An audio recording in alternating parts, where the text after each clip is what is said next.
Hello, good morning. Good Sunday morning. Well, at least for me. Some people are already in their late afternoon, so good afternoon, good evening, good morning, wherever you may be. Seems we have ducks. Ducks are the theme of the day. That's interesting. Everyone's quacking. Not what I thought I'd show up to in the comments, but in the chat. Sounds good though. All right, so who do we got so far? We got signups already saying hi, welcome. Thoughts, Damien, Artist Circle, and Azathoth. All right, pairs in here. Cool. Gonna wait another 5 minutes or so, get some people up in here. I did remember to put it on Patreon this time, so hopefully the handful of people who are specifically looking at Patreon posts, they'll be able to join in this time. And yeah, I'm excited. We got some interesting stuff today. Our order of the songs is a little bit out of order. I'm not sure how I put it together. I think there were some people who requested to go on the second day of the month, and I just kind of shoved them in the list instead of putting them at the top, which I think would have made more sense. So I'm going to be bouncing around the context in the Discord channel a bit, trying to find where these are at. Yeah, like just right off the bat, I'm scrolling up. 3 in a row. I don't know what I was thinking. Let's get quacking. Oh, man. Is the whole day going to be ducks? I don't even know. I know we got Unexpect later. We got Dirt Poor Robins, which is going to be interesting. I remember enjoying them. The Armed, I'm curious. I think we've checked out the Armed before, right? I don't know, but they keep showing up in my YouTube recommend stuff. I think they played at Adult Swim last year at the studios, and that show keeps showing up. I'm like, maybe I need to check this out. We got some Dimmu this week. We Lost the Sea, so we got some post-rock. Faith No More. I'm not even sure what to think of that. Katatonia. I'm not sure if that's old Katatonia or new Katatonia, so that'll be interesting. And it looks like we're going to start off with some metal, just by kind of guessing by the names here. Quack. Welcome, Tara. Tara Nekla. And yeah, I guess we're doing ducks. Yeah, it's interesting because like the beginning, there's some stuff at the beginning. I'm like, okay, what am I in store for? But we're gonna end it with the Armed, Unexpect, and Dirt Poor Robins, and I'm ready for that. I'm gonna try not to rush to the end of this list because those three and Dimmu, I think, are the ones I'm looking most towards. Yeah, dude, I completely forgot. How's everyone doing? I always start off my streams asking how everyone is, and I completely blanked out on that.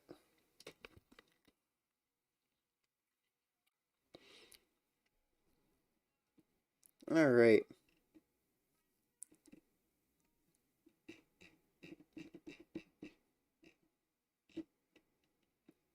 That's ready. We're gonna welcome Dustin. Just had some dinner. Yeah, man, it always boggles me just how late it is for some of y'all over there. But like also it's late for me. It's already almost lunchtime, and for some reason I always think I do these in the morning, and it's more of like an early afternoon. It's 11 o'clock here. And so yeah, I'm like, wow, dinner's way off, but even for me, it's only a few hours away. Like 6.5 tops. So yeah, I don't know. Sundays are weird. I don't ever know what time it is on Sundays. I rely so much on my alarm clock to be like, hey, it's lunchtime. Hey, you need to be doing this. Hey, get ready for bed because, it's almost Monday. I don't ever know what time it is. Had duck yesterday. For dinner? You had a duck dinner? I've never had duck, and I will probably never have duck. Ah, an early dinner for the light. Well, That makes me feel warm. You had a meal early so you could come and chill with us. I mean, that's pretty cool. Been treasuring the daylight. I don't have much daylight. It's pretty dark in my room and the windows are open, and that's very different for Florida. It's a sunshine state after all, and we got no sunshine today. I feel like I'm really low. I'm bumping up my mic a little bit. Kind of like a dark chicken.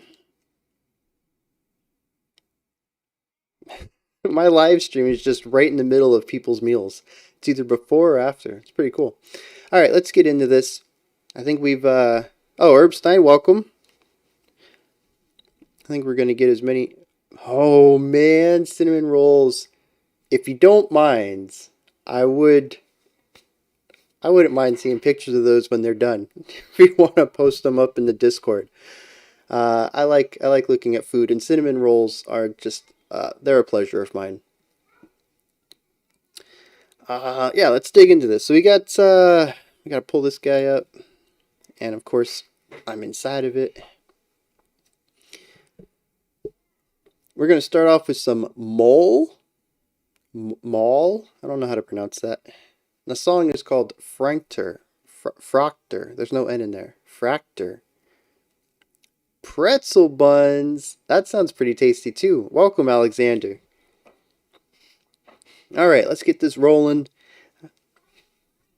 And I guess I extend the invitation to you as well, Alexander, if you're part of the Discord. If you want to post some pictures and off topic, I like looking at food, especially homemade food. Really good stuff. Alex, welcome. Alright, let's dive into this. We have no context, just the genre. Zyke says this is black gaze. Gaze. Alright. I'm ready for this. Let's see what's going on.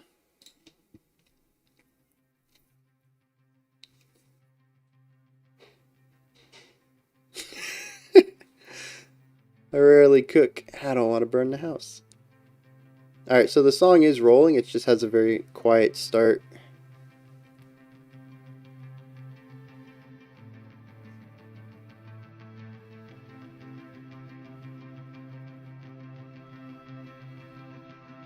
So black gaze is going to be like blackened shoegaze.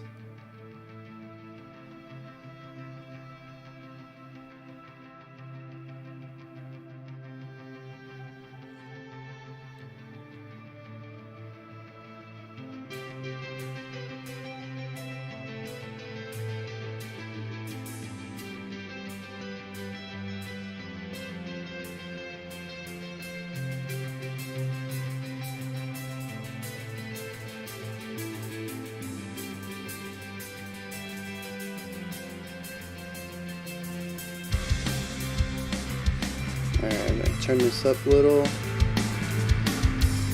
The O and mole, or it's pronounced like the I and bird, or mirror? I don't think my mouth is designed for that. Merle?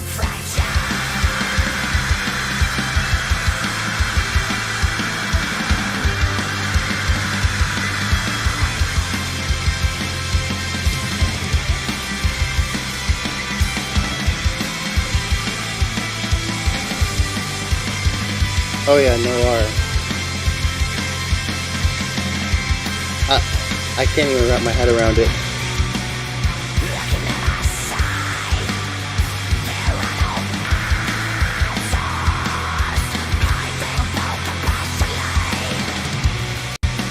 This is so weird.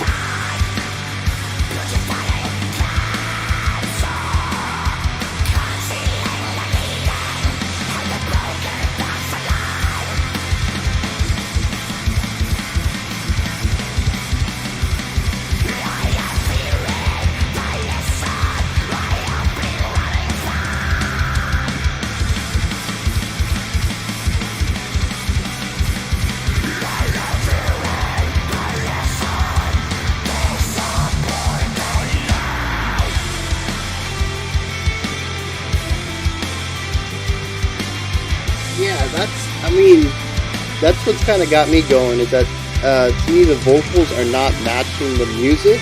The music's very bright and poppy, which fits kind of the shoegaze kind of dream pop vibe, although less with the dreaminess. I guess it just works with that like bright shoegaze, but then you have these blackened growls over it, and it is an interesting combination.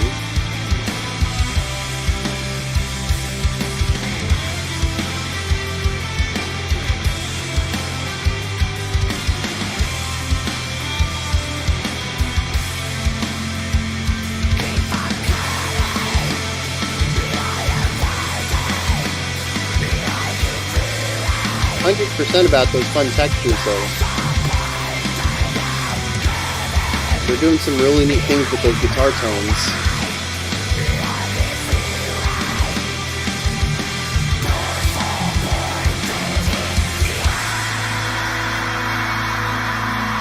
Like the EA and Earth. Why are all these sounds paired with R's and I'm trying to pull the R out? I can't do it.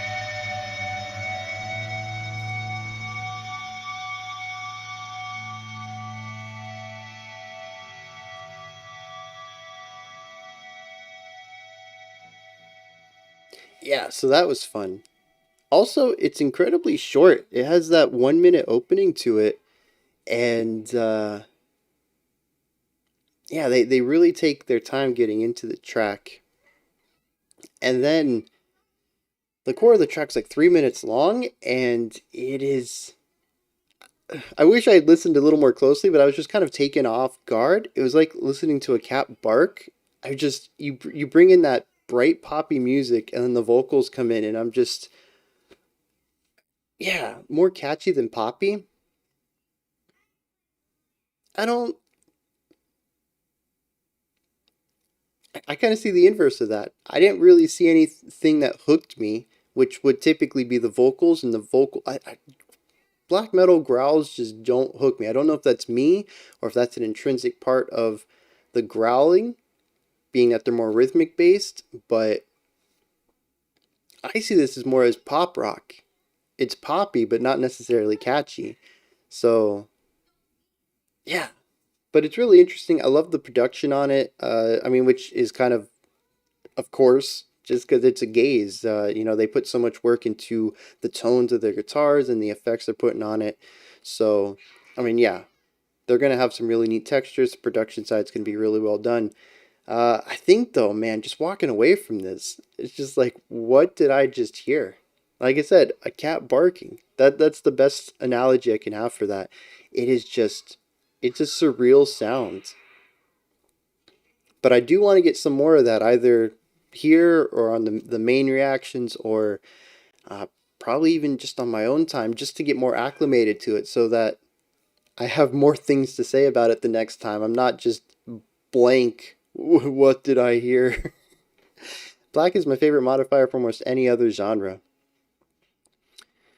I don't even know what black is. Like, the black metal growl. If I hear that something's blackened, that's my first thought, is that we're going to get these really raspy, narrow, thin growls. But I don't think I have any, like, concept of what blackened music is. Check out the song Bruma Ajored. I'm probably mispronouncing those two. I will, oh, yeah, I can copy from here. That helps. Bring up the old notepad. Take some notes. All right. So yeah, next up we have Sabaton. This one comes from Kipper. Nope. Geez. This one comes from Evil. Damien. Says, go with this for funsies and pay special attention to the drums. All right. I don't know what that means, but I think we're in for... This thumbnail is not making me think of fun. All right. So Blackened is anti-minimalist. Okay, well, Gaze is also anti-minimalist, so it makes sense how they would at least texturally fit together. Can't think of any genre that wouldn't mix well with Blackened. Yeah, I mean, like I said, to me, it's just the growls, although, I mean, assuming that it's also maximalism in a sense, those two ideas I think would fit with, I mean, we just heard Blackened growls with pop rock, so yeah, I think at this point I think it would work with anything. I'm still waiting to hear. I need to check out uh, that band that was linked for Black and Screamo. I never got around to checking that out, just in case Black and Screamo ended up winning the theme. But yeah, I need to go check that out because that still blows my mind. I have no idea what that would sound like. All right, so we got some Sabaton, the last battalion. Oh, black is atmosphere. I somehow missed that comment. Stripped down folk. I guess we just need to listen to more black metal. How much did we? Yeah, did we do a black metal theme? We did. Well, I think it's time we revisit it because like I said, I still don't have a good representation, I guess, mentally filed away of what black metal is. If I hear it, I could say, that's black metal, but I can't really define it outside of the very distinct growling style. Yeah, I'll probably pop that into. Yeah, I'll pop that into the poll tonight for tomorrow. Yeah, because we do have a theme poll. Yep, and it'll be the only genre I think, so it probably won't win. Genres don't win, but I'm gonna slowly put in more genres until we're working with 5 genres. We get a full week of genre stuff, so that we can get through some of this. Because we also have oh, that's the only genre that hasn't had a chance up there, other than early jazz fusion. Well, you guys need to let me know of some genres that you want represented. Or I suppose I can also pull up some old ones. We can do another week of oh, we could do another week of classic prog. All right, we're getting way off topic here. But you can bet on that. In a few weeks we're gonna have all genres in the theme poll, so we're gonna get some genres through. Pure second wave black metal. I don't know what that means, but I'll toss it in my notes pad. My notepad of notes. That's redundant. Notes pad just sounds weird. I don't know. I think if you go for another black metal week, you should go for more blackened genre more than pure black. Is there a difference between black metal and blackened metal? Genres, man. This is so weird. Dark atmosphere, tremolo picking, screams, distortion, fast aesthetic also. Yeah, so the aesthetic plays into a lot because I also have this relationship between black metal and lo-fi. Lo-fi seems to be very popular in black metal. Obviously, it's not in all of it, but I do feel like I see lo-fi black metal more than I see lo-fi of many other metal genres. Black metal is the broadest metal subgenre. I mean, assuming that Thoughts is right and it's just these collection of ideas, Dark Atmosphere shows up in a lot of metal. It's heavy, and it's a lot of metal is also based off of blues. Well, it's a modified blues scale, but it still has that darkness, that sadness underneath it that got swept into metal. So yeah, Dark Atmosphere kind of goes for a lot of stuff. Tremolo picking is in a lot of stuff. Screaming, distortion. I mean, when you put them all together like that, I'm like, yeah, I can see all that in black metal, but also separately, it shows up in a lot of metal. So, one blackened week, 1 week of second wave black metal, which is blackened death metal. Interesting. So, yeah, so this stuff starts crossing over as well, which makes sense. I mean, at this point in time, metal's been around for at least 50 years, no? I mean, I'm sure there were some proto metal bands that we might be able to extend it earlier, but like 1960s would be when we begin to see the beginning of heavy metal, no? And that would be 60 years right there.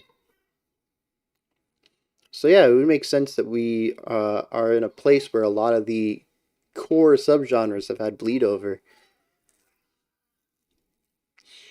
Blackened would be a different genre, is more prominent than black aspects. Interesting. All right, so we're gonna get moving on with Sabaton. This is a very interesting conversation about black metal, though, just as a genre as a whole, not just its origins, but also how it's crept into other ideas and became an aesthetic of blackenedness that has also been applied to itself. There's black metal and blackened metal. So yeah, man.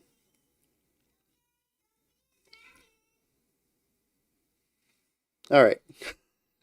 Let's move on. We got some Sabaton, the Lost Battalion. And this is supposed to be comedic. I don't know where we're going with this. All right. Let's see what's going on.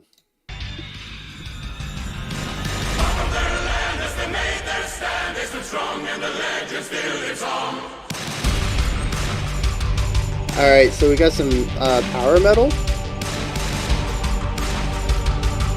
Pre-2000s black metal rather than moving into just second wave. 1918, the Great War rages on. Our battalion is lost in the Argonne. Yeah, black and black metal. That's what I'm gonna call it. Under fire, there's nothing they can do. There's no way they can get a message through.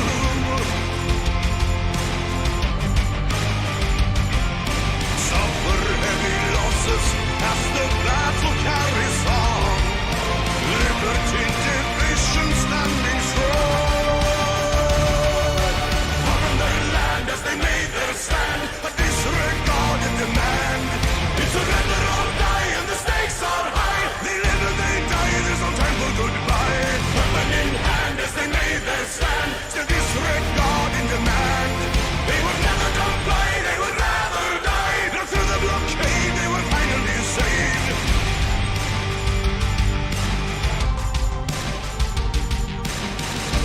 Fire munitions running low. The supplies they were dropped upon their foe. This is weird because it's power metal, but it also feels like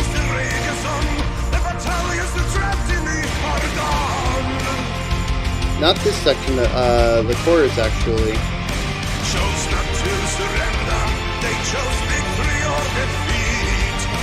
Fallen brothers resting by their feet.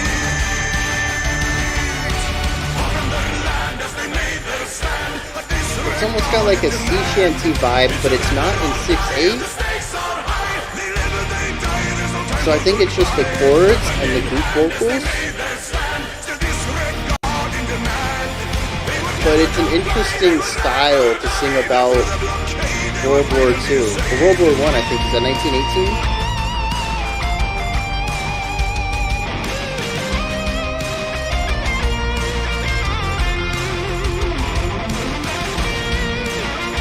Alright, I've been listening to the drums. I'm not sure what I'm looking for.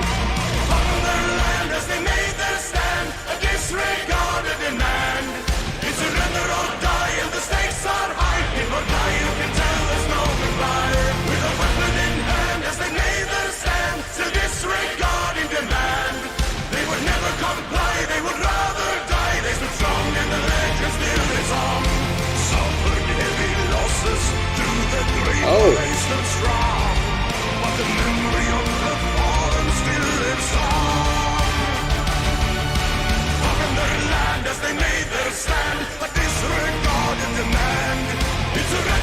I'm interested then. What are the bass kick sounds like a bass kick.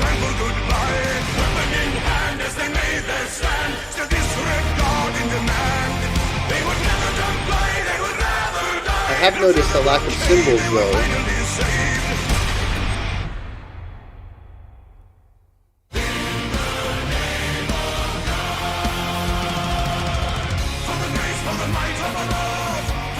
Alright, I'm gonna rewind this back a bit.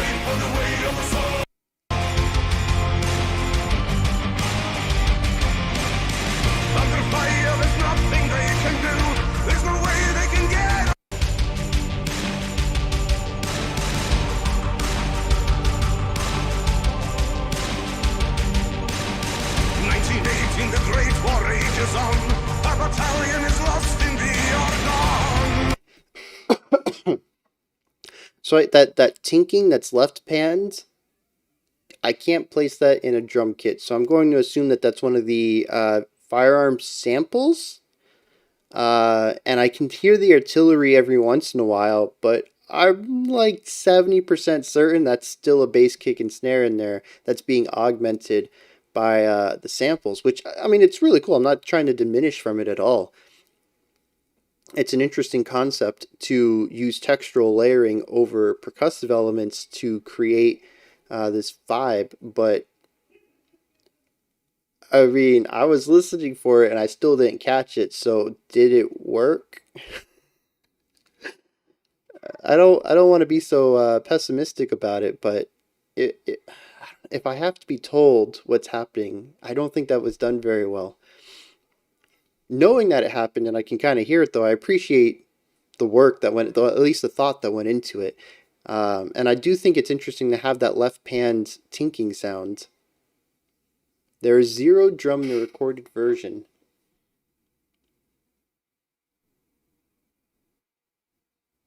Now, see, I'm starting to come around to this. So it's almost like a, well, actually, I guess that does question what version this is. I would assume this is the studio album version. But anyways, it could be that they've taken these sounds of artillery fire and weapons and modified them and tweaked them to sound more like a snare and a bass kick.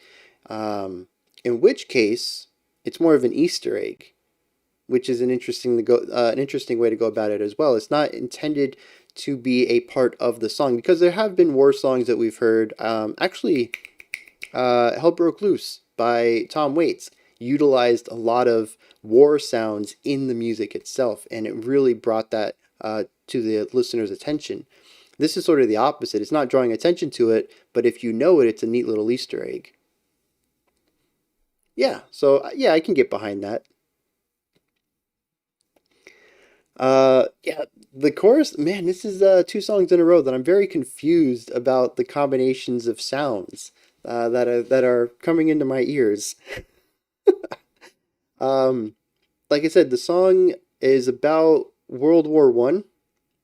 I think somebody said it was about tanks, which makes sense. I believe tanks are usually utilized in battalions.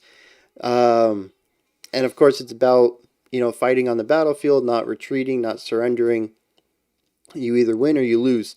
And all this lyrical power about this concept of being in war. And then it's just this fun, poppy, almost sea shanty song filled with that almost I don't want to say it's cheesy because I think I'm associating lyrics with sounds.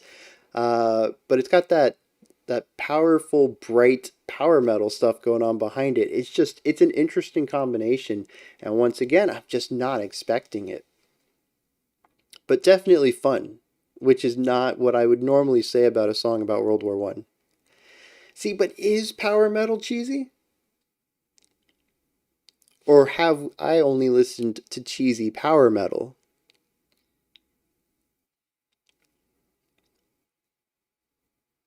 And here's the other side of that question. If we just created a power metal song, no lyrics, maybe we can keep the vocals. Keep the vocals, give them the melody, but have them vocalize it rather than apply words to it. Is it still cheesy?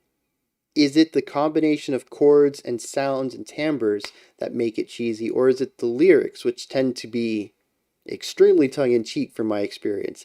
I think that's where I'm getting at. 9 companies of the 77th Division, roughly 550 men, isolated from Germany forces during World War One after an American attack on the Argonne Forest in October 1918. Roughly 200 were killed in action, approximately 150 missing or taken, before the 194 remaining men were rescued. So that's what the song's about. That is a heavy topic. and I'm sure it was terrifying in the moment for these 500 men. And then we have this bright and poppy, everybody get together, let's do some gang vocals kind of song. Yeah, to me there's a disconnect there. And it's, I don't know. like the lyrics, I think the lyrics take the concept seriously, but the music doesn't. And I think that disconnect between the seriousness is what loses me here. Yeah, so the lyrics are cheesy, so power metal is not cheesy. Power metal lyrics are. And since they're typically paired together, I think I'm associating that power metal sound with cheese, even though I don't particularly think it's the combination of chords that are cheesy themselves. Don't glorify war, 100%. And I don't know if this does. Does it? I mean, it definitely speaks of these people in a higher manner.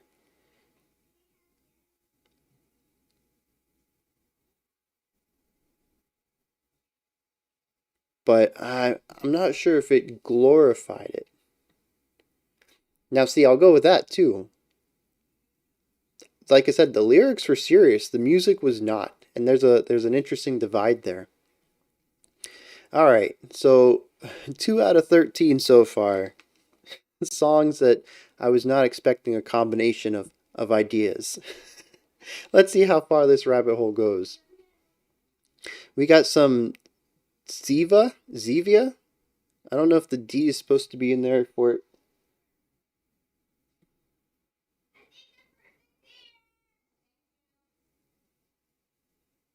Yeah, a bunch of vultures dropping down in front of my house. That's I think I can't tell. My blinds aren't fully open. There's a lot of blackbirds out my window though. All right, anyways, coming on. I don't think Sabaton glorifies war. It shows respect to the people that fight in war. Yeah, see, that's what I'm saying. I don't think that they were glorifying war, but they were definitely uplifting the people who fought. And I do think there's a small divide there.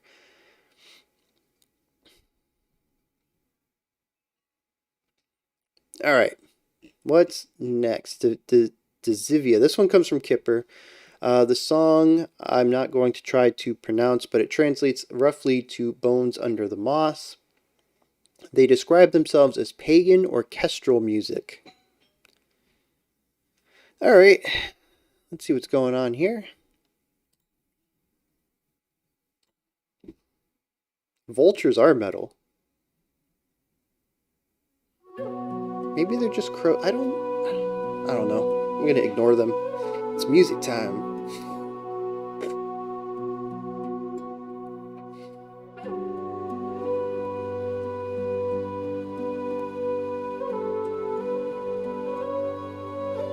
See, I wasn't paying that close attention to the music. I was really focusing on the drums, waiting for it to do something that would have caught my ear. But yeah, I mean, if they're talking about every participant in the war in the same vein, that's interesting. Ducks are metal.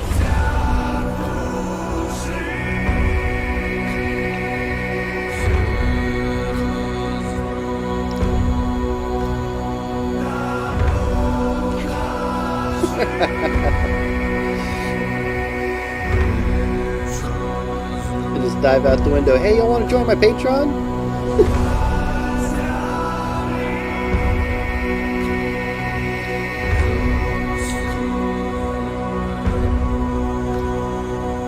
Tons are ducks. Yeah, so far this is cool. Very atmospheric.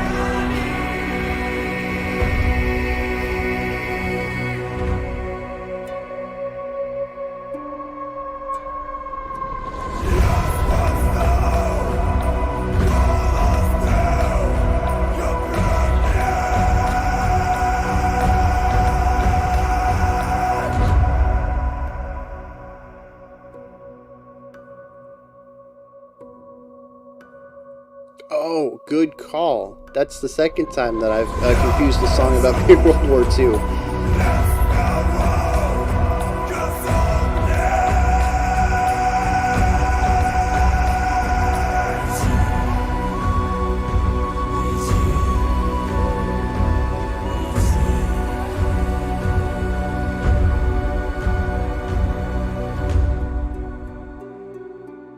Yeah, this is neat.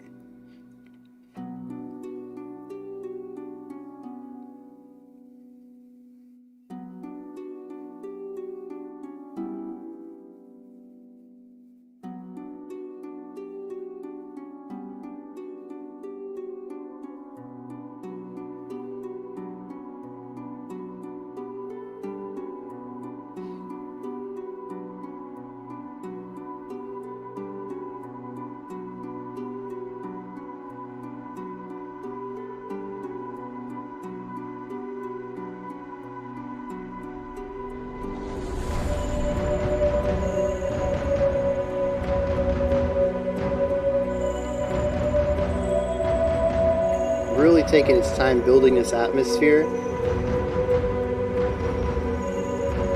I mean, mystical forest vibes, I think, lines up well with pagan orchestral music.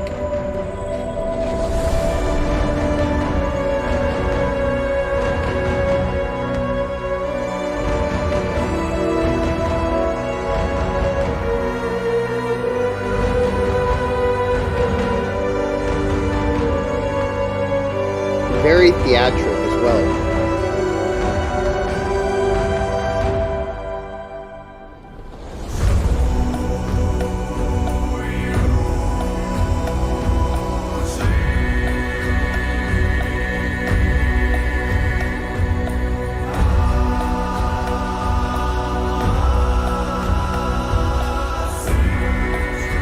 I gotta find some lyrics for this though. I'm real curious what's going on here.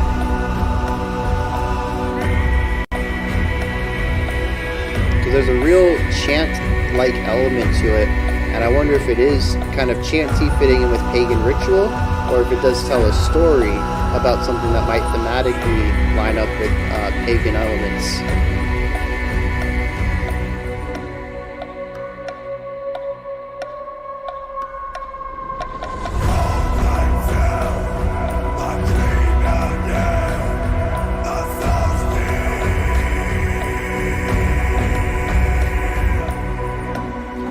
Interesting how produced that growl is.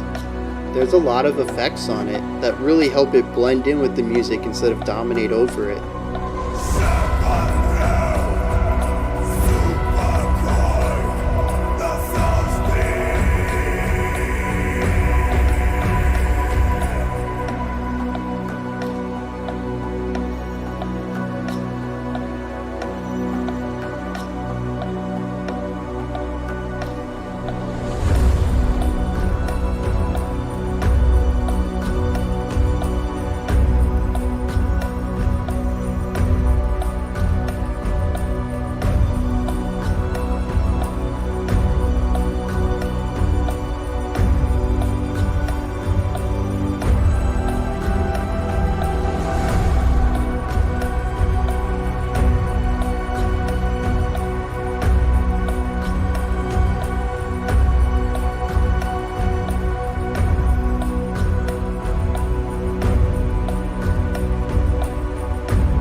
Oh yeah, look at that.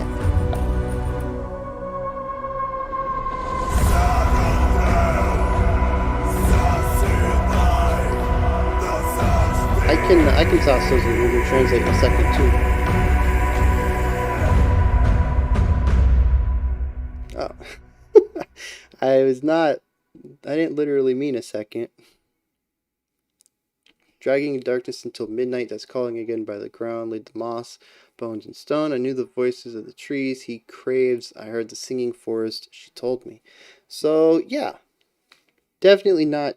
I mean, there's, yeah, I don't think it's very chanty. It's definitely go, go, go, hearing voices that beckon to the ground, cover me with a blanket of bodies forever. Quiet whisper. That went to 10 real quick. Quiet whisper of the trees forever, fall asleep among the trees forever.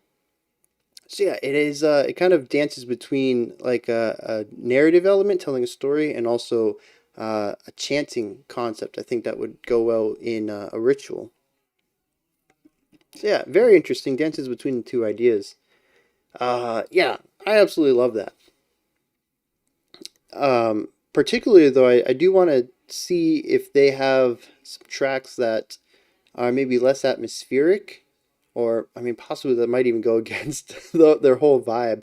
Cozy, scary. I like it. Because I think their orchestration is very well done. When to use what instruments, where to place them in the sound sphere.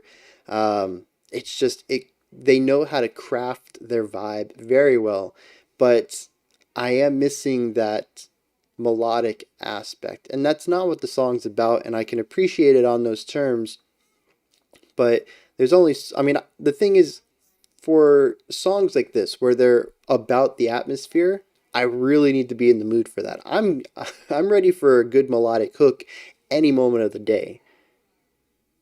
But for something that doesn't have melody in it, like this and a lot of other stuff we've checked out, I really have to be in the mood for that. And I could see there definitely being times when I'm like, yeah, I need to throw on some Dzivia. And it'll be perfect for those moments. But my everyday, day-to-day kind of listening, just popping something on, put some music on, I would not reach for this. And I don't want to say it disheartens me, but I do wish they had more melody because of how good their orchestration and composition are. But like I said, I do understand it's not, at least based off of that song, it's not what they're doing.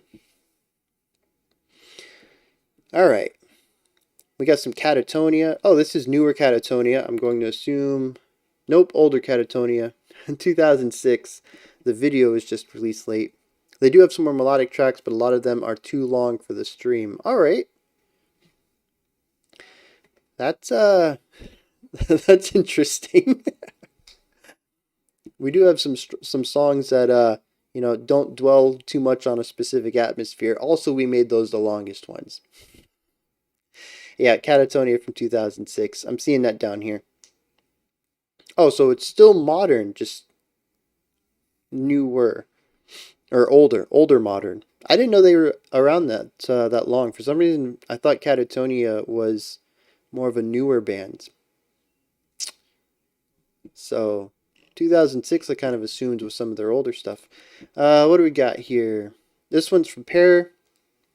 Going with Katatonia, Consternation off the album The Great Cold Distance. Possibly my favorite by them. All right, let's dig into this. First album was 90. Yeah, so this is a bit after that. Yeah, 2006 was just a few years ago. Because the 2000s were only a decade ago, of course. Album number. Dang, man. And they're still making music?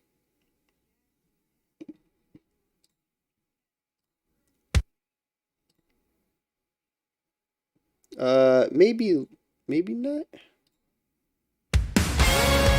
Shush. Oh yeah, so at least from a year ago. I don't know, man. This is.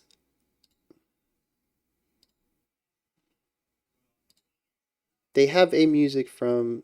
I don't know. Had one in 2020. Thank you. This is one thing that I absolutely do not like about the way YouTube has gone about doing this, is that you can't go to a band's page anymore and actually see what their music is. They have to create playlists from other channels that their music is on. And like, I kind of get it from YouTube's perspective because they want their topic channels to be just for YouTube music, so it helps to identify that for YouTube music to pull. And then record labels want their place to just have, you know, all their music. So like, I get it, but there's got to be an easier way. If I go to a band and I click on videos, I should be able to see the videos that the band's been in. Man, just, I don't know. I'm done ranting. All right, let's get some Katatonia going.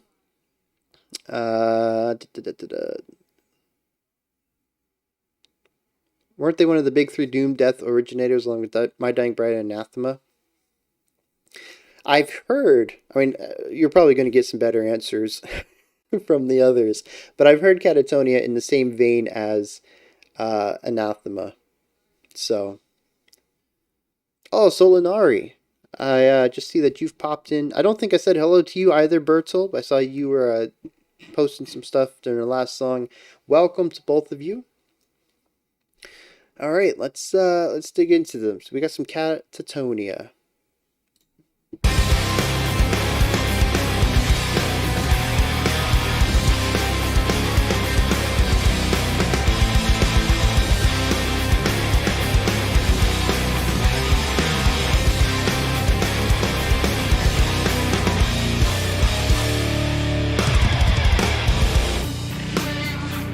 Man, just reeled all that energy in.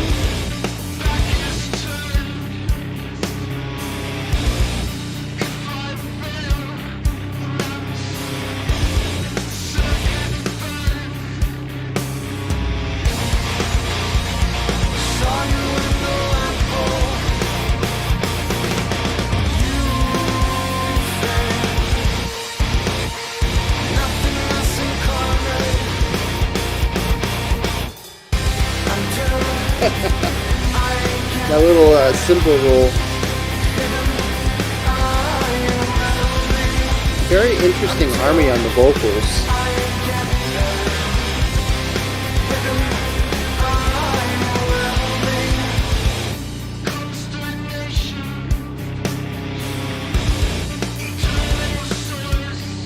Yeah, man, they're...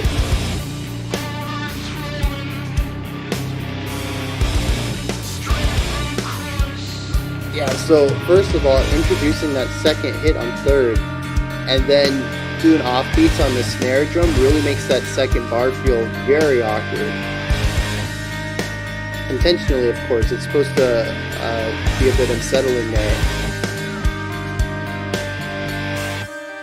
No, welcome.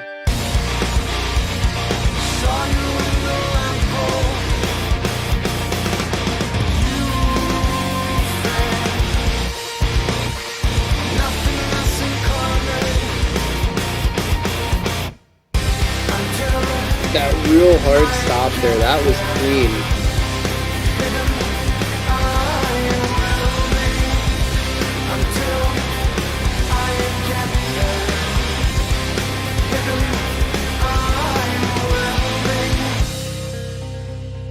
They're moving a little bit into... I don't think it's a full mode. It's just the end of that chorus. Kind of moves into a bit of a... like a Phrygian or a Persian mode. Just for like 4 notes. It's really interesting to hear the vocalist move the melody in there and then come back out.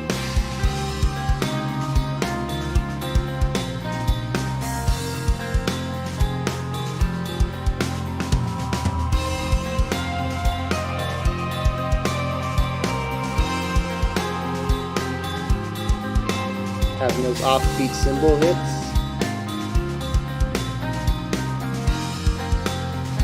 And I'm loving these ghost notes here on the snare.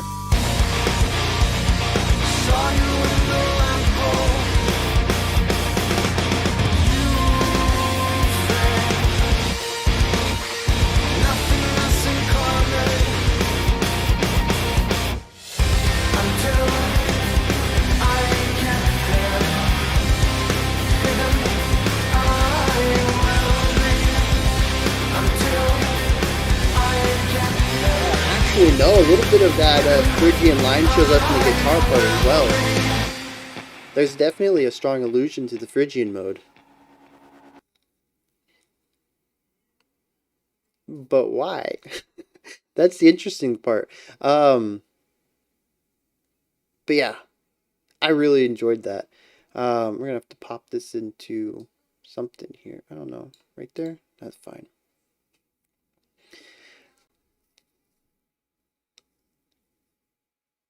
Yeah, so first of all, contrast, tons of contrast, which lines up with what I know about Katatonia, kind of basing them off of what I know about Anathema. I think these guys do the heavier part a little bit better, but I do love the dive between atmospheric and melodic, and also, charging the levels of volume, the dynamics into that as well.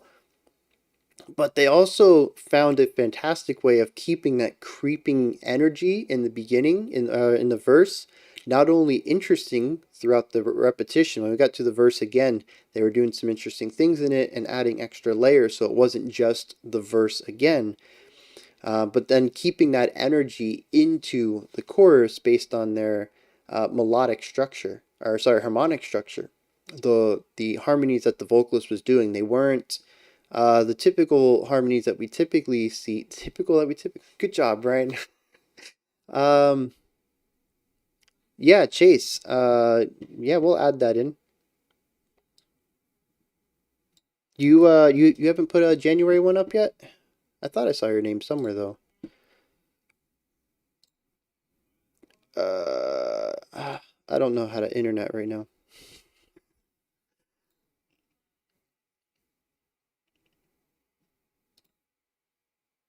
No, that's the wrong one. See, I don't know how to internet right now.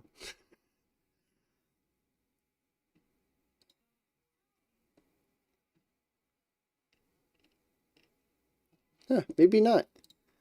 I thought I saw your name, but all right, we'll add it to the list.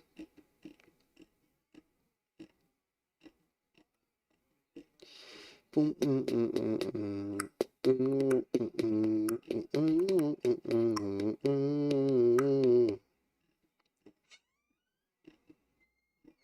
right, we'll put it in.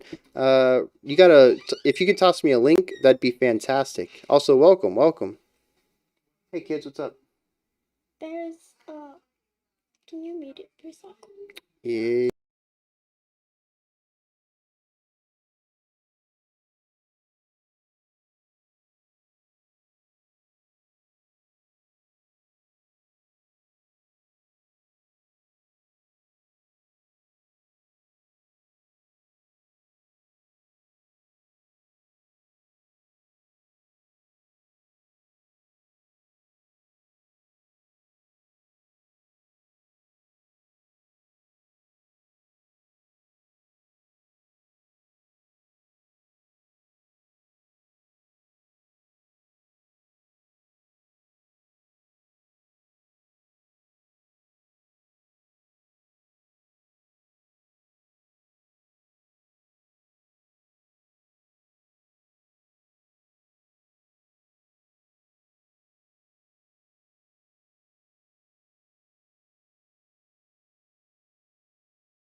All right.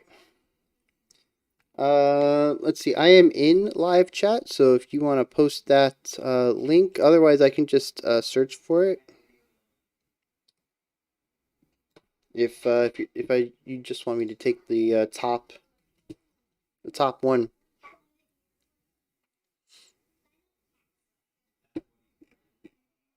All right. I don't remember what I was talking about. Anyway, just really great, really great contrast there, and I love the way that they keep that energy from the atmospheric into the more melodic, retaining that feeling, that unease. All right.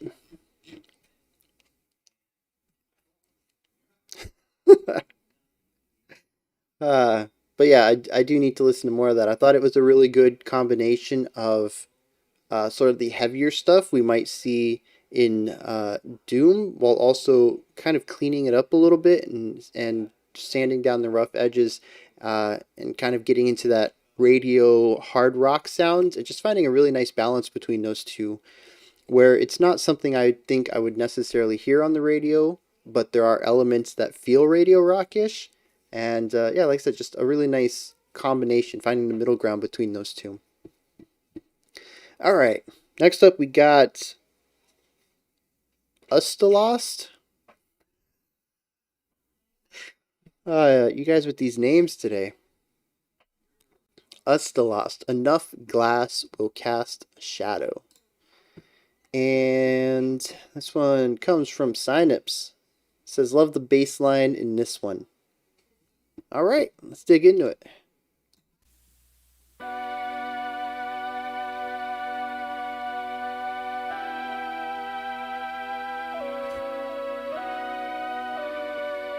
The ducks. This one's just going to be called the duck one.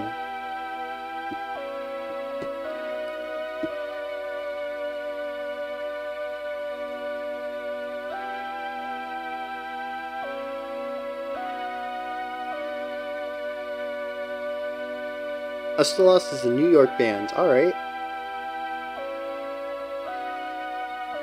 Definitely also getting a lot of atmospheric stuff. Yeah. Wow. That is compressed.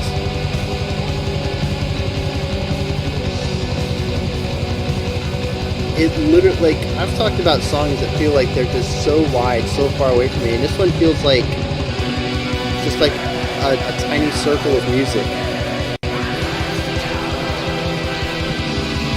Yeah, I kind of figured that one. This is very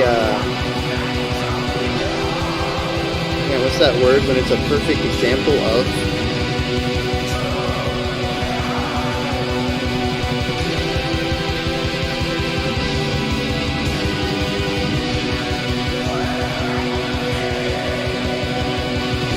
Those vocals are very waily though. Not like wail, but like wailing. It's interesting. There's a bit more higher pitched overtones to them. Shrieks. That's good. That's a good tone for that.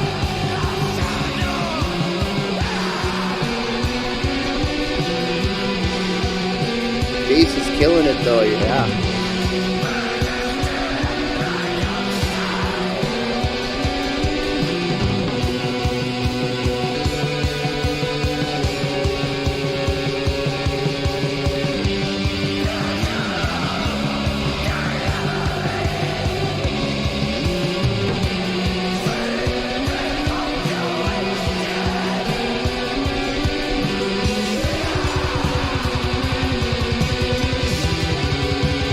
So this is really cool because the guitars are working atmospherically. They're creating the foundation of the song while the bass is leading the harmonic, the melodic direction.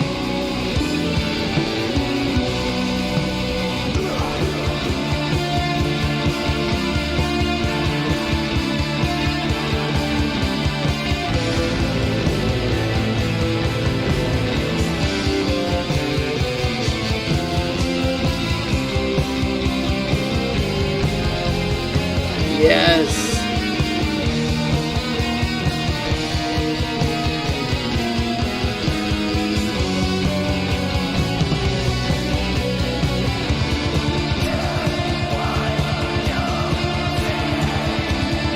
Yeah, so that was actually a really nice part of three-way counterpoint.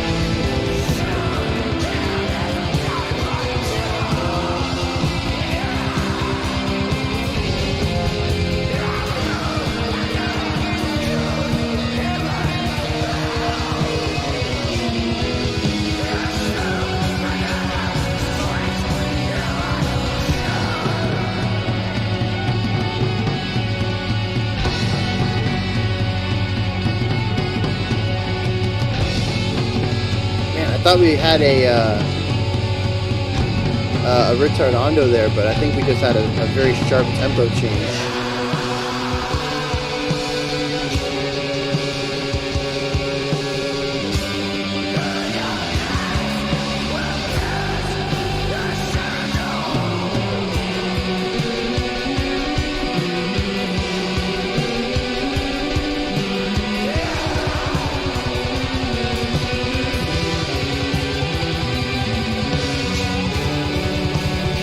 That tremolo bass is something else, though.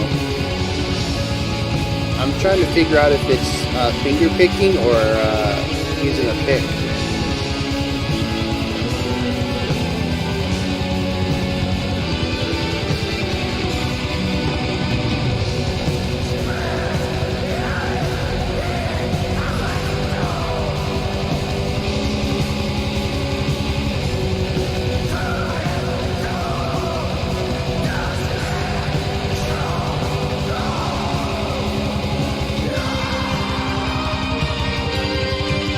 I am wishing the transitions were just a hair bit smoother though.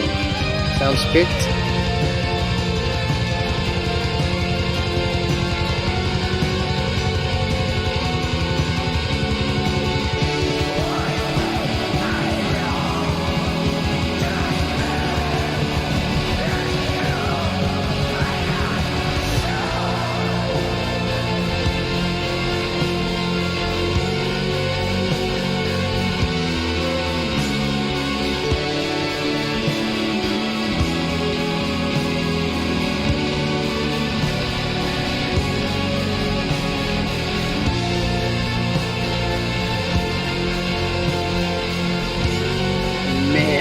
They've really gone hard into this dissonance right here.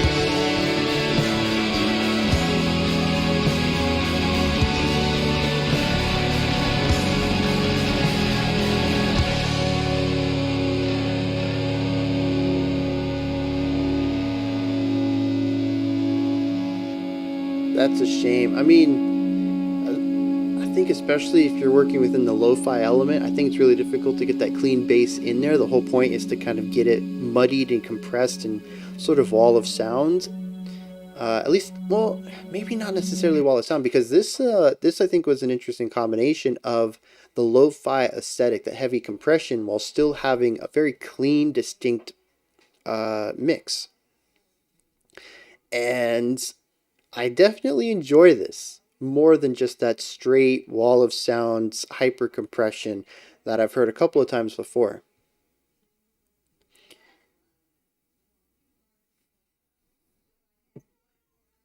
But it's a shame that the bass isn't as prominent otherwise, especially with something like, yeah, I think it was just done so well, where the guitars are using the tremolo picking and the heavy compression and the distortion to create that texture, while the bass leads the melodic pattern. It leads the chord progressions. It tells the story musically. I think it's a fantastic way to divide up these two uh, aspects of the song, the atmosphere and the melody writing, especially since the muddiness is on purpose, 100%. Especially since the vocalist is not adding anything melodically either. The shrieks sometimes have a pitch to them, but they're not really creating much of a melodic line. It really is for the texture of it. I don't think reversing the bass and the guitar's roles, giving the bass texture and the guitar's melody, really fixes it. Not in this style of playing anyways. I think having the bass present to be the only melody line works well. But I suppose I'm also missing the idea that music in this genre is not necessarily designed to be melodic. It really is more of a textural, atmospheric thing. So having a melody line is not probably really high on many black metal priority lists, which is probably one of the reasons so far I haven't been real too big on it. This is phenomenal though. I really love this. The texture and atmosphere, I need to get used to. But I love having the bass so present and providing a really nice melody that goes along well with the two guitars when they dropped out of that atmospheric part and created extra melody lines and did that really phenomenal three-way counterpoint. That was great. I would love to see more of that. All right, Ustalost. That's just fun to say. Oh man, who gave me this one? Oh man, these people and their names.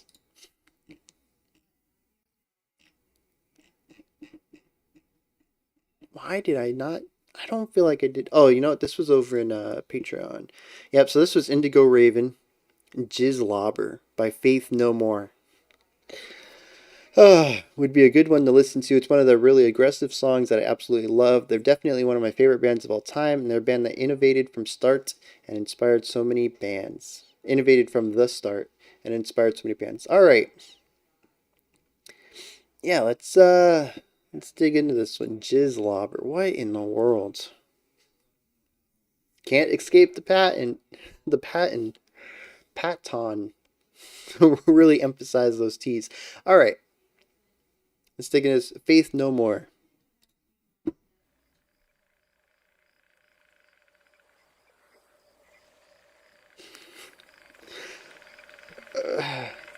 I don't know if duck lobber's even much better.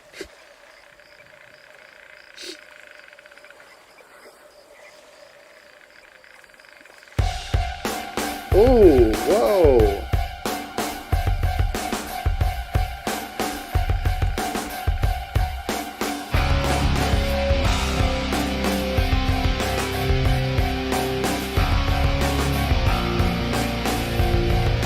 That really metallic spring sound in the back.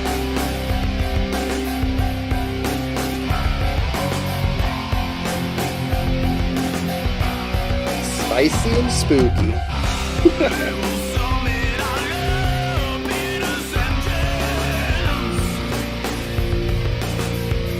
I will make the first duck metal song if it hasn't been done yet.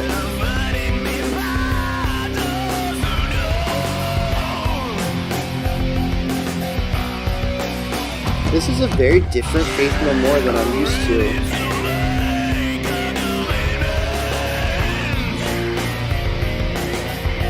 What band does this remind me of?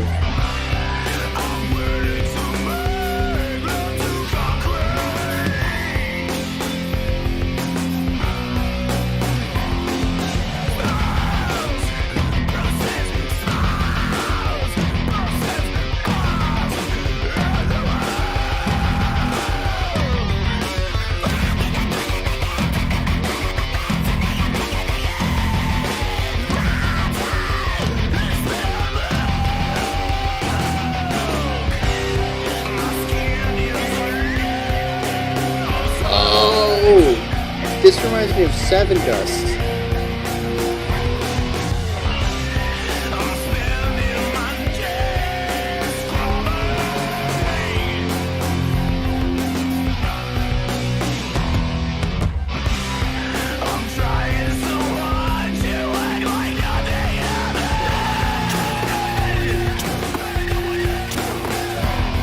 Wow, they left the plosives in that. That was interesting. There's even this twanginess over Seven Dust. There's a twanginess, like a metallic twanginess in the guitar tone as well.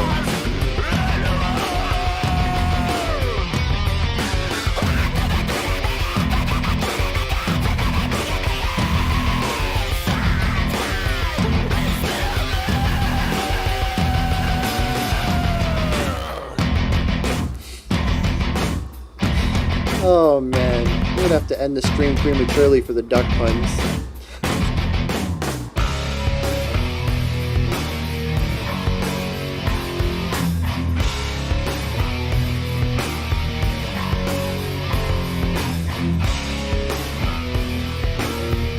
Did Faith No More have a change of singers somewhere along the line?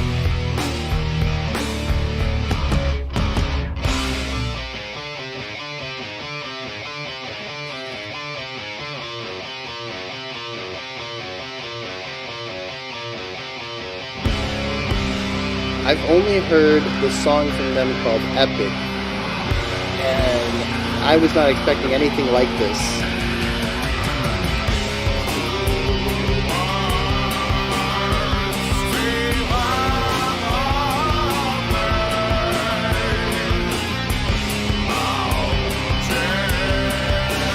I'm done with the ducks, man.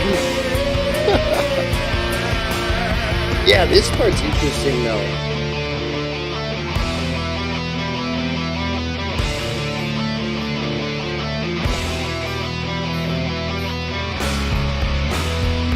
A shift transition back.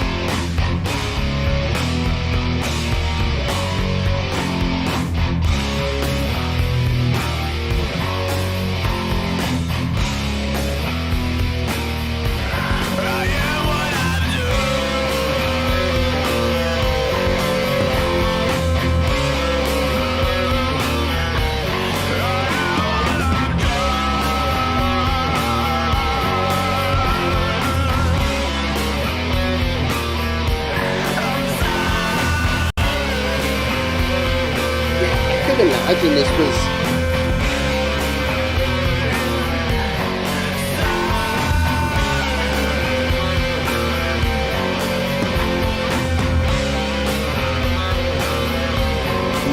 92? Oh yeah, 92 it says. Yeah, that's just... I can't imagine anything like this. Even after this came out, like, this sound to me is very 2000s.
I don't even know what to think of this. I really don't. Oh, well, I guess we're gonna have to figure something out for that one. Oh, I can't do that. All right, I'll figure that out in a second. So I don't know. I think this is one of those tracks that was massively huge for its time. It really changed the way that I think people thought you could make music, and additionally allowed new genres to be created.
All right, I'm gonna talk about this Faith No More track, and then we're gonna take 5 so I can make some lunch. But yeah, so definitely a bit incoherent, and I think that's just going to be a part of what it is. When you're the first one to do something, it's going to be innovative but not perfect. And the iterative bands, they're going to come along, find the sound, really enjoy it, want to make more of it, and slowly it'll get refined over the years. And this is something I've talked about before in the proper reactions, is bands that innovate and bands that iterate. And right here, Faith No More created a brand new sound. It sounds like, at least to me, like I said, I can't think of anything else that would have sounded anything remotely like this in early 90s. To me, this is a very 2000s sound. But unfortunately, what that means for me is I'm more of an iterative band enjoyer. I definitely enjoy listening to stuff that is brand new and really having my mind just, how did they do that? That's phenomenal. Why has no one thought of this before? But if I'm being 100% honest, when I'm going to listen to music, I'm really wanting something that is refined. It's very rare that I'm going to be listening to something that's a bit more rough around the edges, and that's just my personal tastes, casually. And I think that's where this sits, where I can really appreciate its context and the history of rock and eventually metal. There's a lot of ideas in here that I think become new metal. um, but as a whole, it's really rough, and it's too rough for me to enjoy on a casual level. And a lot of that comes down to transition ideas, and I think it's really just transition ideas. I think overall each individual section is really well done. It's just how they move between them and how they might connect. What I do think is interesting though is that the song ended on a fade out of the main track and into this choir organ piece. What is most interesting about this is I was listening to the fade out and there was a drum fill that ended the song. It doesn't feel like it was intended to go on forever. It feels like they wrote an ending to it and then afterwards decided maybe we'll just fade out into an organ piece. And I don't, yeah, dude, I 100%, Seven Dust is all I hear here. I don't know about early Seven Dust, but definitely when they started being played on the radio, that sort of radio new metal Seven Dust, that's exactly what I hear here. In the chord structure, the way that the vocalist, the way that he sings, it's a very back of the throat, very round, warm vocal type. The compression on top of it, it's super compressed here. I think the Seven Dust singer actually does physical compression, putting that fry on it. Here, I think it's done digitally or however they would do it. I don't actually know how they would have created that in 92 because I don't know when digital audio production had begun. Quackcore. Oh, I'm never going to make it through this. What do we have? Probably another hour or so of duck puns. Uh, But yeah, so it's a really interesting ending. I don't see how it fits, and it doesn't feel like it was the original ending anyways. So that was just a bizarre final. But it kind of fits because none of the song really feels connected. Somebody mentioned the groove, Artist Circle, said that the song kept a solid groove throughout. And yeah, that's interesting. It kind of takes this idea of creating a song based around a single idea. And the drums, like Artist Circle mentioned, didn't really change much. The groove of that drum part really stuck through, even though the middle section slowed down or sped up. I don't remember. There was a change there in the middle section. In the middle section. Um, It was about the time when the vocalist got rid of all that compression and did that double tracked harmony with more of that nasally vocal track that I kind of associate with Faith No More, given my only exposure to them is Epic. And man, the Ducks are just throwing me way off. But yeah, the drums pretty much stayed steady throughout the entire piece, and it really is the only unifying. Sorry, I just punched y'all. Is the only unifying thread throughout this entire track, and I personally don't think it's enough, but I do think it's interesting that they at least tried to create this connective tissue throughout the track, and then of course they ditch it at the end. So I mean, how connective is it? All right. I'm going to take 5. I'm going to make some lunch for my kid. I'll be right back. Y'all quack verse amongst yourselves. I don't, I'm not, my pun game is not great. I'll be back.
All right.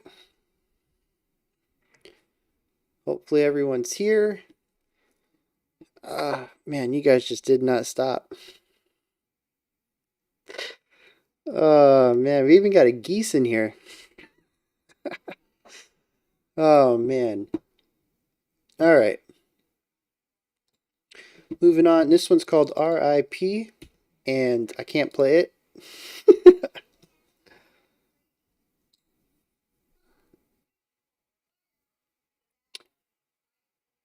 This should work, I think. Who was this? Oh, Moonhooch. I forgot I need to check those guys out. Null. Null, are you still here?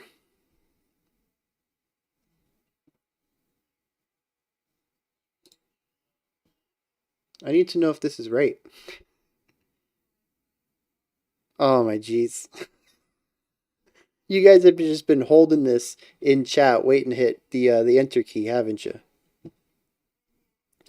All right. So there looks like there is a 10-minute the 10-minute version would be too long. So we're gonna go with this 6.5 from the topic. Yep. All right. So this one's from Null. Says Banco del Mutuo Soccorso, R.I.P. And it's an Italian progressive rock band. Album was released in 1972. I know you've had enough of 70s prog, but I hope you enjoy this nonetheless. There is never a point where I've had too much 70s prog.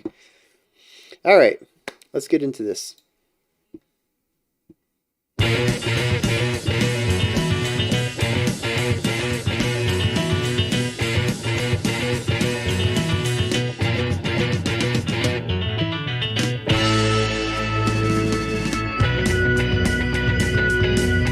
So we have the intro is in 5 and they quickly got rid of that. We're in 4 now. Makes sense. Vocals are coming in.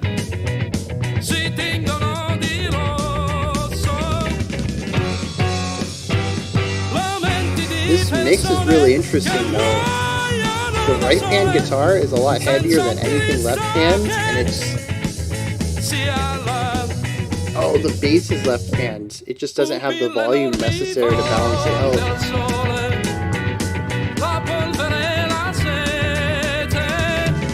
It's a very wide panning though.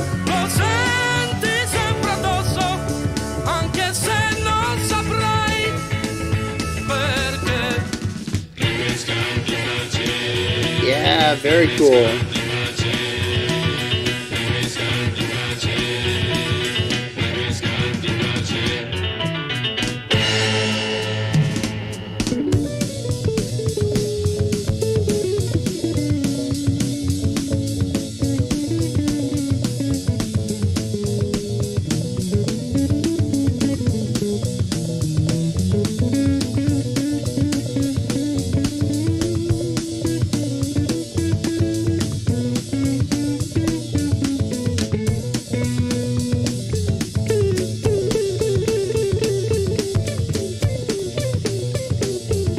There's that 60s experimentation.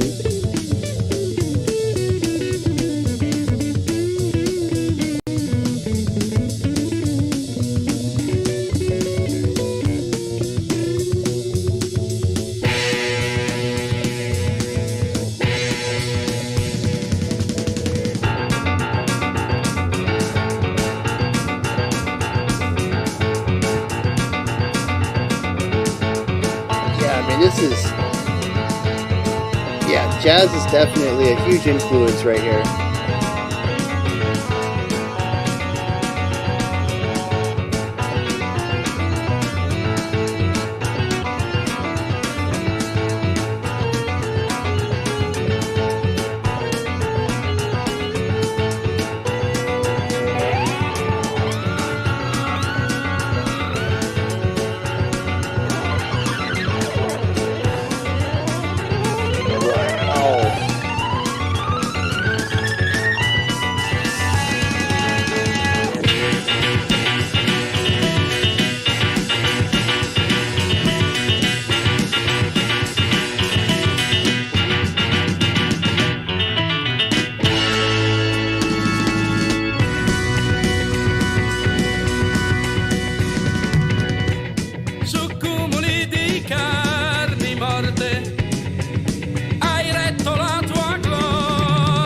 going on the left side? Ma il sangue che hai versato su te è ricaduto, la tua guerra è finita. Vecchio soldato.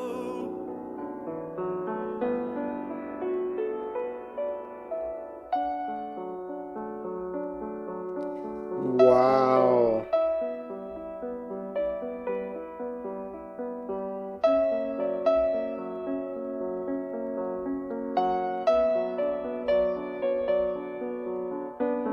That's a drastic shift, not just in tone, but also moving from jazz to classical piano.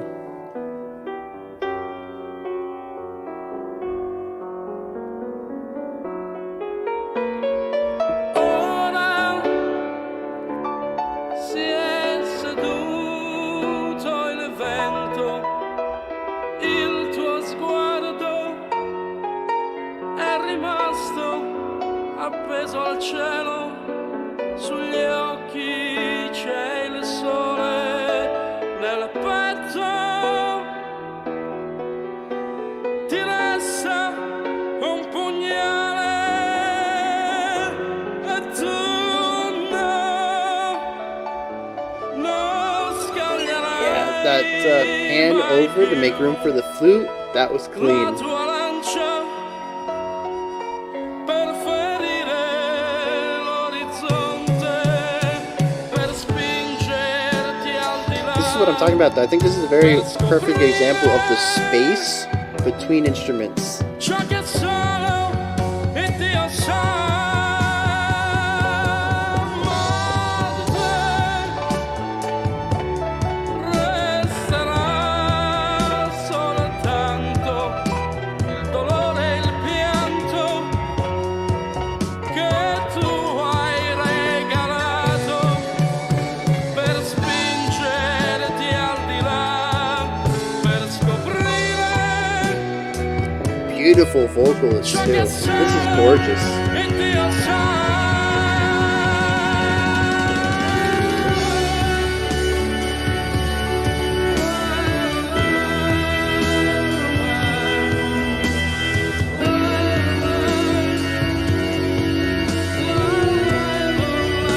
Dude's voice has a lot of texture, so it almost sounds like a kazoo. Spingerti al di là, per scoprire ciò che solo il Dio sa.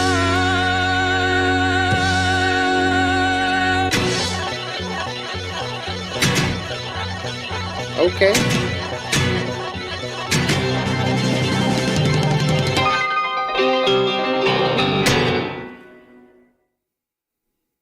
Yeah, that's exactly what I expect out of 70s prog.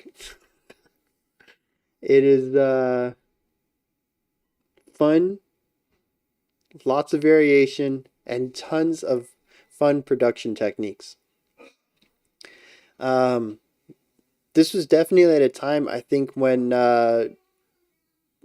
panning wasn't necessarily something that had been figured out yet.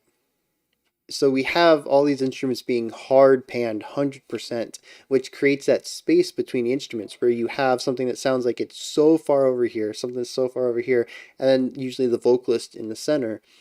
And maybe that's a product of how they were recorded. Maybe that's just how they had to do it, just by process of tapes and records, or however they went about recording this stuff. I actually have very little knowledge about tape recording, but yeah, in modern time we tend to pan percentages, so it might sound like something's panned fully to the right, but actually it's more like 50 or 60% to the right, so it's still sort of there in the middle, has a little bit of it in that front area. And what that does is it makes it feel fully encompassing, rather than here where it feels distinct. It's either left, right, or center, and it has all this space on the in-between. Well, actually, no, because we also had those really clean pans from side to side, so they had these incremental panning elements. Maybe there just wasn't a standardized understanding of panning in production in the mix itself. Or maybe they specifically wanted that space in the instruments. It's possible that that was just an aesthetic choice of theirs that I don't necessarily have an ear for. I find it to be very distracting, but it could very well be that I'm so used to modern production that yeah, I'm just not used to it. But overall, very fun song. Love the middle section. Artist Circle said it sounded kind of memey, and I can get behind that. It almost feels like a parody of prog, but I think that's just because this is such a prog song. It's just from that part of that area of time, the era of time. 72. Okay. Because I think in here, oh yeah, it did say 70s too. I don't know what I was thinking. But oh man, lost my train of thought there.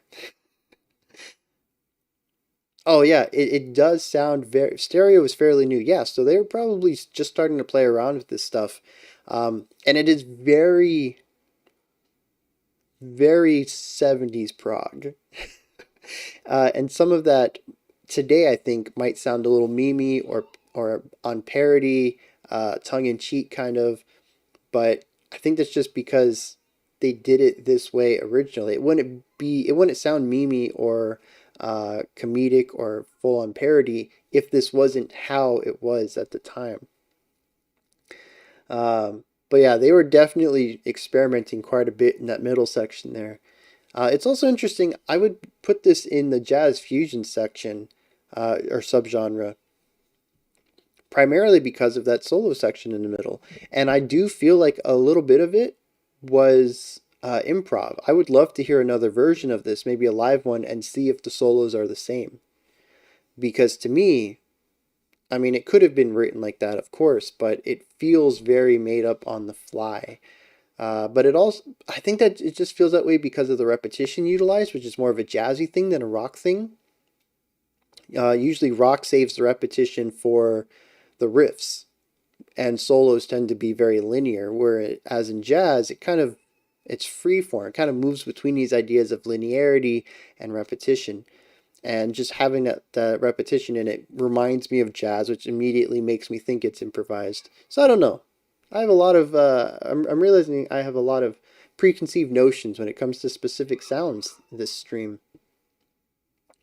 All right, we got 1, 2, 3, 4, 5, 6 more to go, and we're already at the 2-hour mark. So yeah, I'm not gonna try to speed through these, but I am gonna try to get through these a little faster. I know we had that break in the middle just prior to this, so I'm not trying to hold it too much against anybody, but all right, let's dive into this. We got some Dimmu Borgir. This one is recommended from Scar Text, no context. Scar Text with context. All right, yeah, let's dive into this. This one's called the Serpentine Offering.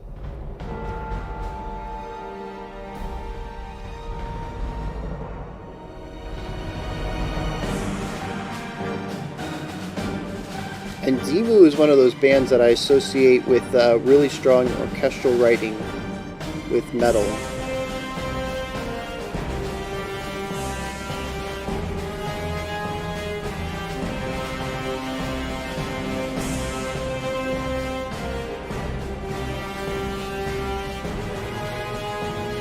Yeah, that little string line behind.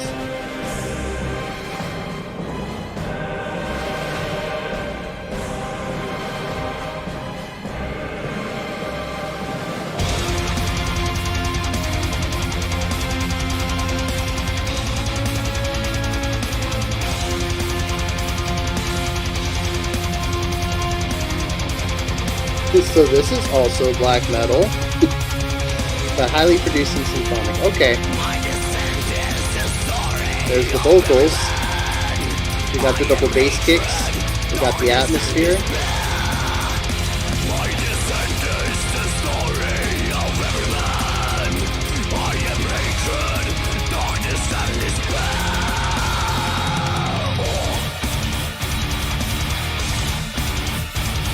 Yeah, Really nice use of that dissonant tone in the background on the strings.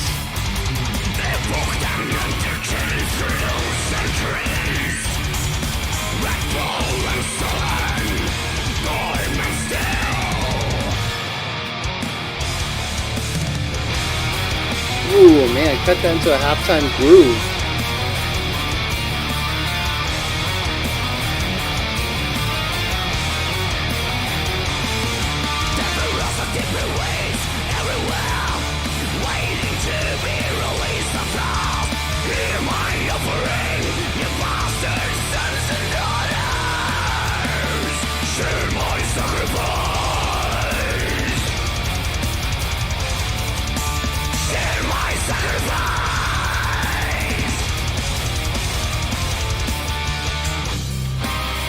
Ooh.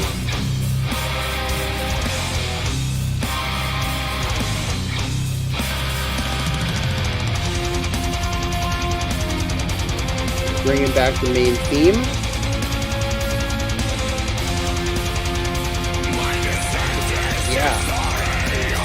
Yeah, 100% on that.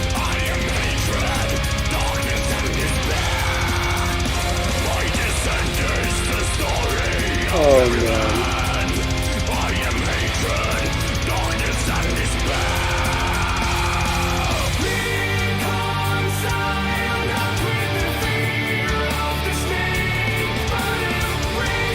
Interesting.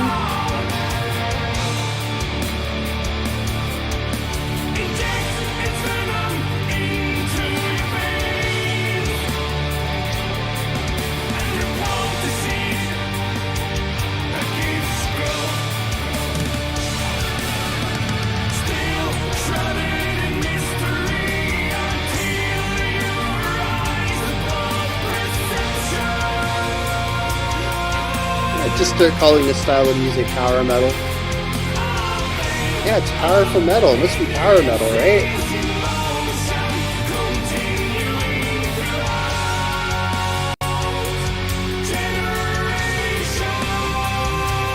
That high note right there.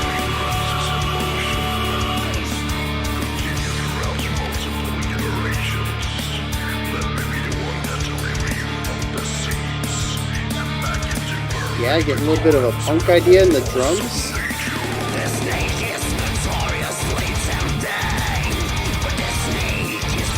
Yeah, I see what you're saying about the vocals here.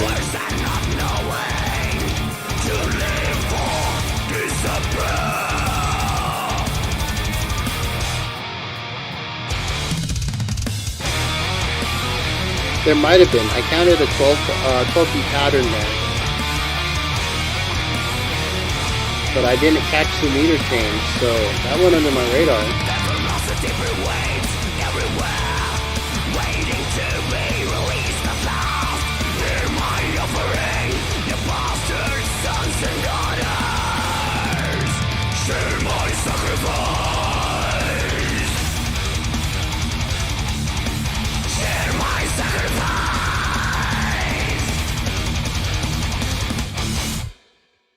Oh, that's it. Yeah, that was that addresses a lot of the problems I have with black metal, and I think that's why Dimmu has always been sort of a band that I've kept on my radar. Even if I haven't actually checked out any of their stuff on my own time, I'm always happy when their name pops up for the channel. They have a lot of melody. They have an entire orchestra that they use very well. Their composition skills are phenomenal, even though I do feel like they're restrained a little bit to keep that metal sound. They don't utilize the orchestra as much as I think they have the skill to. And that's not, I'm not saying that as a bad thing. They know what their sound is. They're aiming for it. I'm just using that as a way to show that they are more skilled than they typically showcase. And as Arter Circle pointed out, the harsh vocals are very clear, very distinct, very well pronounced. There's a lot of enunciation that goes on into them. They're not like, I don't know, pushed together, rough. Oh man, what is that phrase? Muddy. They're not muddy. And I think part of that, like I said, comes from the enunciation, but also in the production to really clean it up and make sure it's hearable. But then also the cleans come in. I think they do a fantastic job as well. So yeah, like I said, it just addresses a lot of the things that I'm not too enthused about right now with black metal, and it comes in and injects a lot of the stuff that I do enjoy. So I think it's really nice. What's up? Watch your fingers. Emily, watch out for your fingers.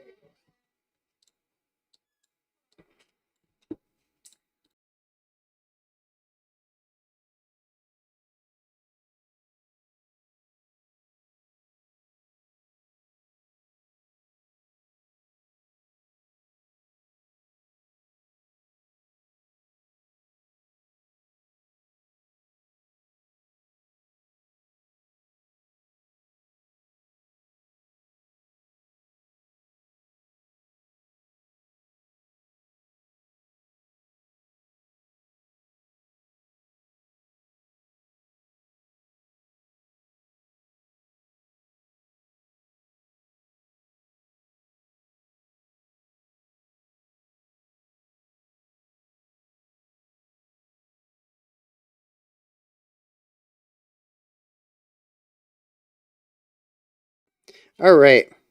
Let's see what I missed here. Clean vocals, kind of reminiscent of the singer in the band Hamadryad. Yeah, I don't know those. Unknown, but really great Canadian prog metal. Yeah, I have not heard that one. Wholesome memes. And, yeah. All right. Yeah, I really enjoy what's going on there. I think they do a fantastic job of, like I said, addressing what I'm not a huge fan of and bringing in a lot of things that I do love.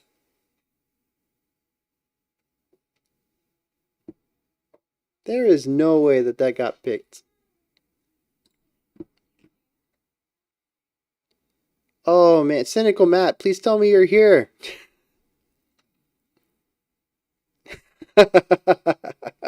Yep, I had to turn the mic off for the words I was using.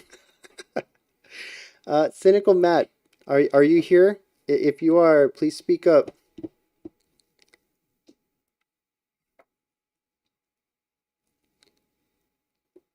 Oh man, maybe not. Okay, so Cynical Matt picked an 11.5 minute song. Um, I'm just checking the length on these because I'm trying to figure out how much longer the stream's gonna go. Oh, Cynical Matt, yes. So you picked an 11.5 minute song, and for the live streams, we only do 6 minutes, or sorry, 7 minutes. I think this is your first pick, so I understand the confusion there. If you could, hey, Santiago, welcome. If you could pick another track, you have like a half an hour to find one. But yeah, 7 minute is the cap. No, it's fine. Like I said, I 6 with accident. Like I said, I think it's your first time. I don't think I remember seeing your name for live streams before, so it's understandable. I just kind of assume I forget that we've had so many new people on the critic tier. I just kind of assume everybody knows the rules. So yeah, like I said, we have I think 4 more songs. As long as you can find one in the next 20-30 minutes, we'll put it in. Otherwise, maybe I'll let you have 2 next time or something. I don't know. We'll figure it out. I don't think you'll have a problem finding one though. All right, so let's dive into the next one. We Lost the Sea, A Gallant Gentleman. This one was from Heath Halverson. And of course, We Lost the Sea. This comes from that album that talks about people who died and create songs for them. It says this one pays homage to Lawrence Oates, a captain and member of the Robert Falcon Scott South Pole Expedition. Yeah, right? What do we have, like 2 more tracks on this album before we've heard the whole thing? They found out that another team had achieved... Oh, they were trying to reach the highest point of the first humans in history to reach that point of the world. Okay, so they were climbing a mountain. They found out another team had achieved this before, leaving them no choice but to return to their base on this bleak land. So they weren't the first. Their thing was to be the first. So, yep. On the way back, Lawrence got gangrene and frostbite and was slowing his team down so much that they weren't going to make it to the next base camp. He told his crew he was going outside and may be some time, and he wandered off into the blizzard, never to return. That's...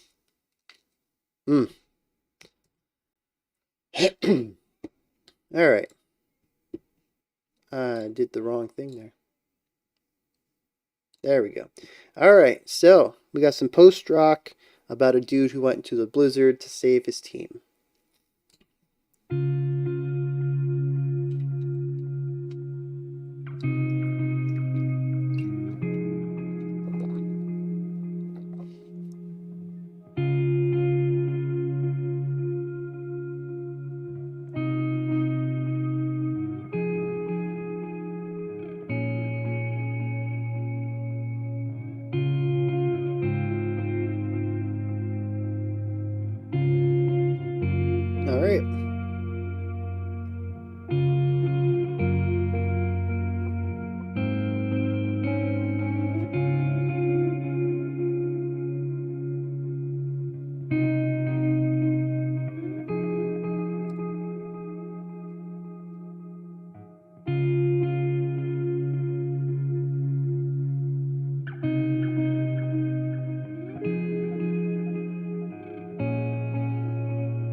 Interesting.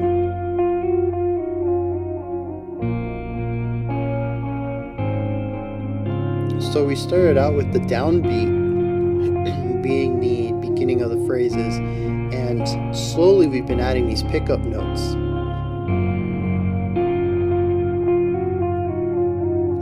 Definitely soothing, which I don't know how to think about that given the topic.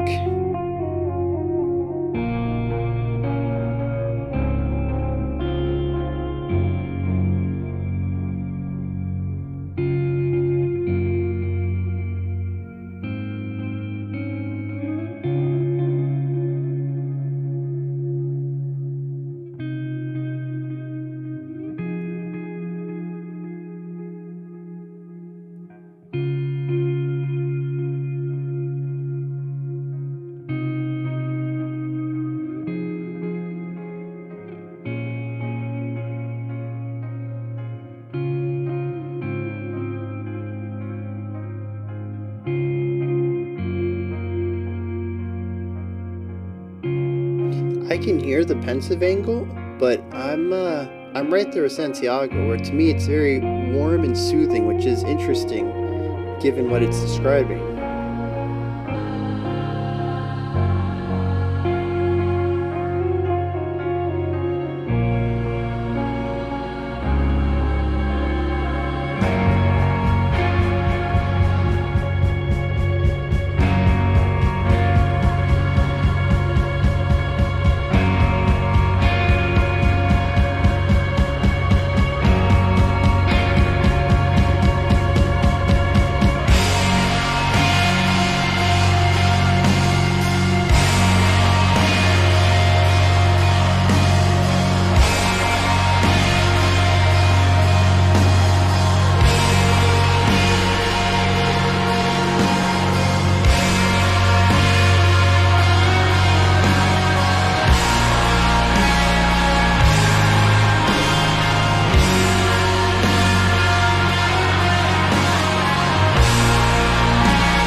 In retrospect, I can kind of see this as the beginning of like sitting in your thoughts and realizing you have to make this decision and trying to think about old times and stuff like that, and the elements that are pushing you towards this decision to sacrifice yourself for the group. And then the big electric guitar moment is walking into the blizzard and just the fierce power of such a storm. But I think without that context, unlike the other tracks that we've listened to on this album, I'm not getting the imagery and the weight without that context.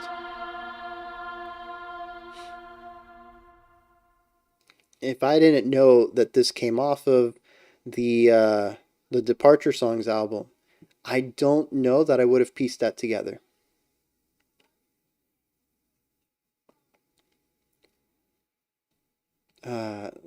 That's an interesting wall of suggested videos.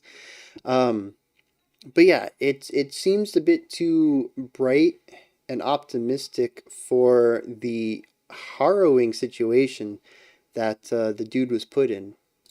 I don't remember his name. I don't want to call him the dude. Lawrence. Yeah, I don't want to say that it makes light of it, because I don't think it does. Everything else they've worked on, I think, has showcased a very specific understanding and appreciation for the actions that happened. And it shows a reverence towards, I think that's the word I want, the people who gave their lives for any of it. Whether it's the person who dove down to get the body, or the people on the Apollo. I think that they do a fantastic job of capturing and honoring these situations. This one, though, maybe it's going to take a second listen. At peace with his choice. For sure, yeah. And that's definitely the ending of the track to me. I think this is a really good job of getting inside Lawrence's mind. Like I said, trying to, going through memories, deciding that this is the action you're taking, going into the blizzard and becoming at peace with this. So I think soothing does work, but I think it doesn't capture the darkness of the situation the way that the others do. And maybe that's just because they needed a moment of reprieve from that, given how heavy this whole album is. But yeah, like I said, without knowing any of that, you just played me this piece of music, no context, no name, no artist, no album. I would not have gotten any of that, where I think that the water one and the space one, well, the space one's kind of cheating because there's samples of speeches. But the underwater one definitely has those emotions of, first of all, being underwater. I think the textures fit it very well. And the textures here, I think, work well as well. But I don't know. This one just feels too positive, too, like I said, soothing. And it works within the context, but I don't think it works isolated to showcase what they want without the context, if that makes sense. That's not to say it's bad, it's just different from everything else they've done on the album. Oh, man. All right. Tragic to us might have been kind of a relief to him. Yeah, for sure. I can't imagine the kind of weight it puts on somebody, especially somebody who's not a narcissist, to know that they are holding up people, especially if he was privy to this knowledge somehow, that them carrying him or, helping him move on is going to stop them from getting to the next campsite. That's got to weigh on somebody, self-preservation versus the better option for the group. So there probably is a bit of a relief in, walking out into the storm. All right, so next up is Cynical Matt. We got a new one in here. Oh, I was like, wait, this is the same one. No, it looks like it's the same album, though. Yep, and this one fits under the 7. So we have Potentiam. They only have 31 subscribers. This is definitely one of the smaller bands we've had on the channel. And the song is The Pleasures of Suffering. Slightly shorter, dark and mysterious Icelandic black metal. All right, let's get into this.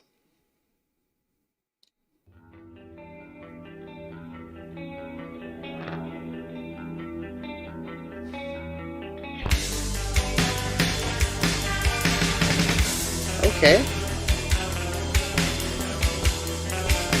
Very interesting microtonal stuff going on the left side. Very interesting production.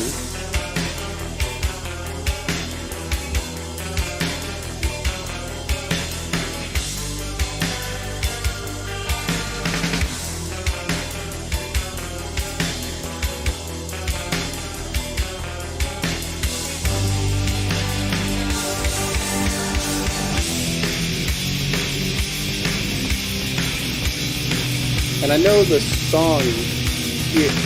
Where is it? I know that's wrong. It's just going to stay wrong.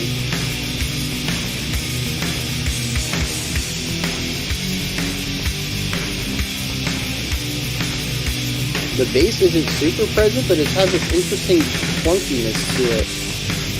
It almost sounds like a percussive element under everything. I can get behind that.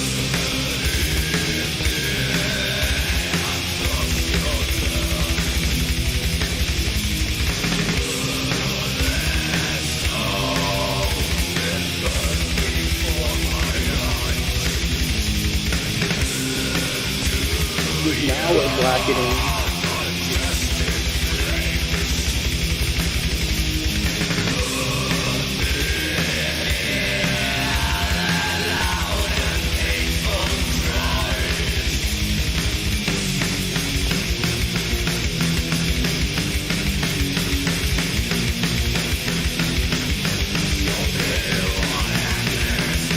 Yeah, it's interesting how much of the intensity comes from the guitars prior to this section.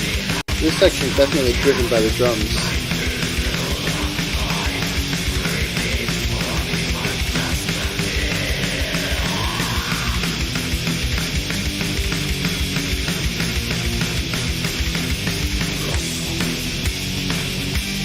Also, that section had a 3 pulse to it. I'm not sure if that was just a triplet feel over 4/4, if we actually moved to like a 3/4, but we're definitely in 4/4 here. So they are playing around with, if not meter, then time feel, adding into that idea of prog that Pear introduced. I don't know who John C is.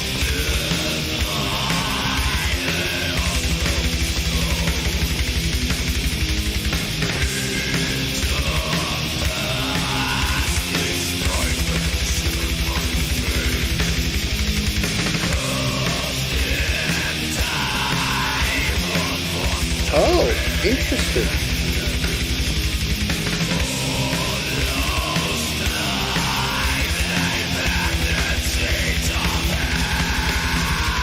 Ooh, that was an interesting tuplet.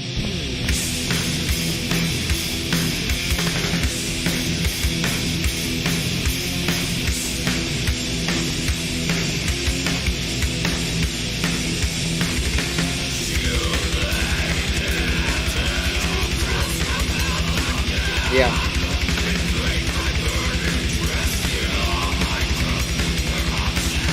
Sounds very much home to this. That's what I was thinking. I was also looking at the low subscriber count, figured that this was definitely an at-home thing. When did this come out? 2015, so yeah.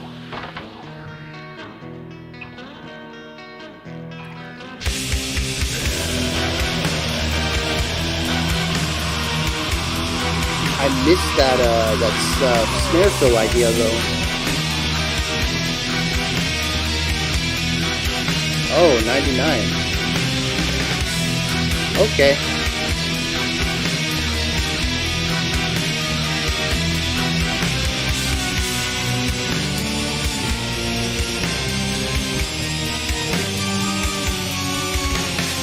Interesting to bring the organs in. It fits well thematically with what they're doing.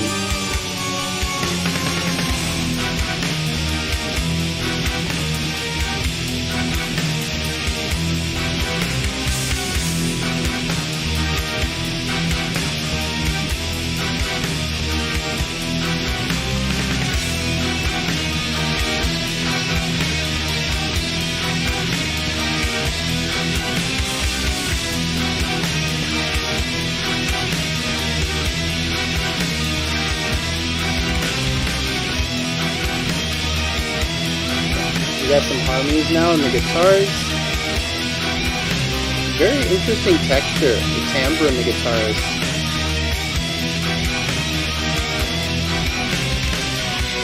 It's very legato and almost feels like it's being bowed, just because of the shriekiness of it.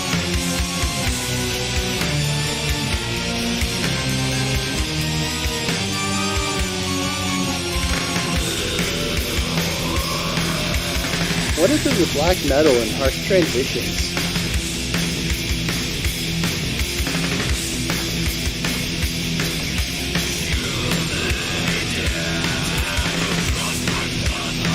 Yeah, we got a slow accelerando going on here.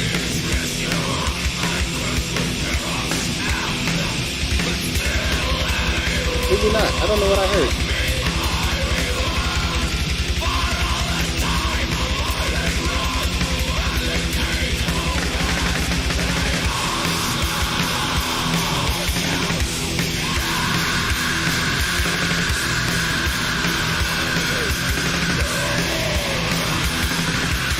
The growl was the transition. I mean,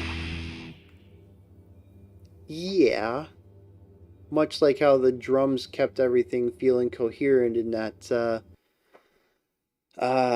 Faith No More track, but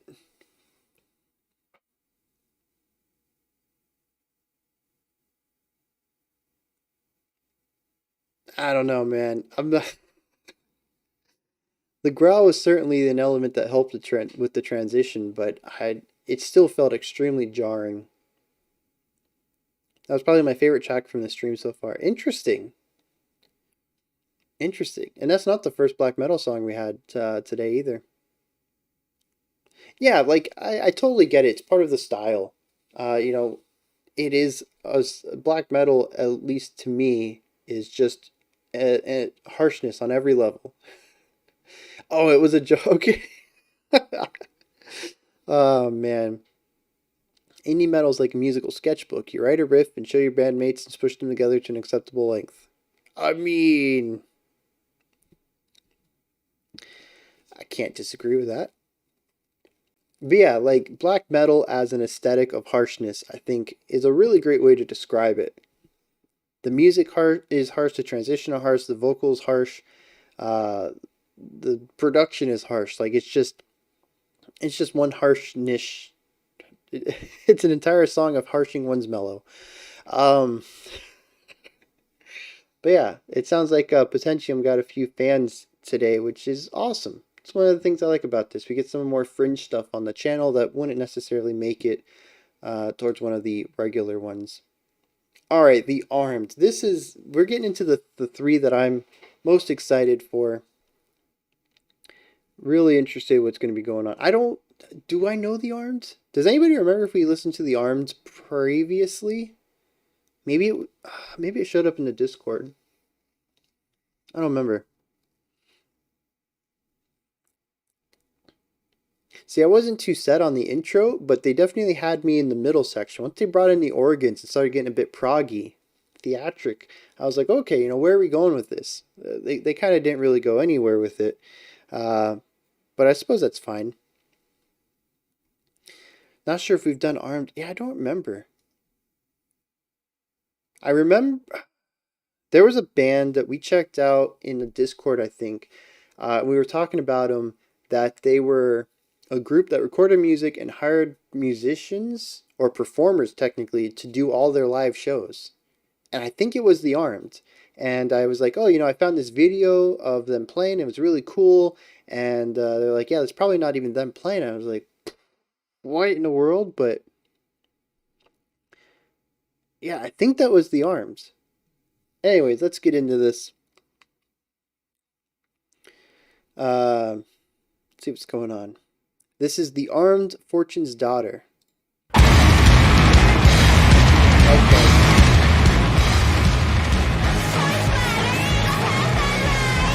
That's loud. Alright, Damien, thanks for sticking around this long. Hope you have a good rest of your day.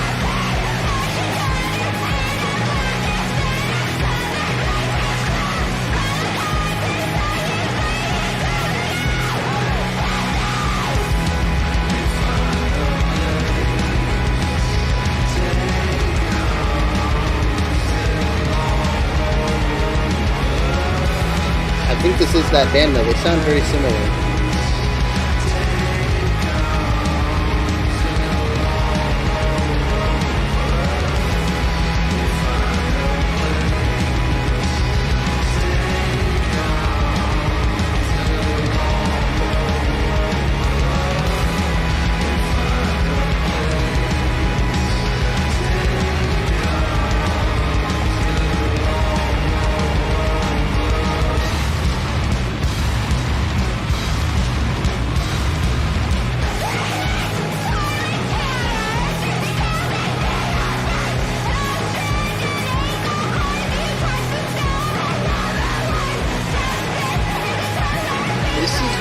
This is chaotic. There's a lot going on. It's all hyper compressed. It's a very narrow sounding production.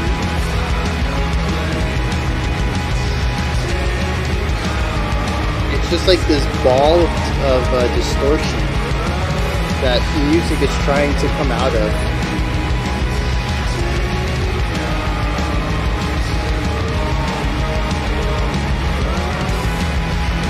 I can get behind that.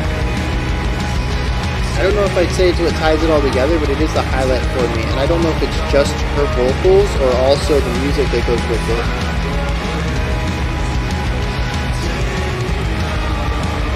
It's so lo-fi though.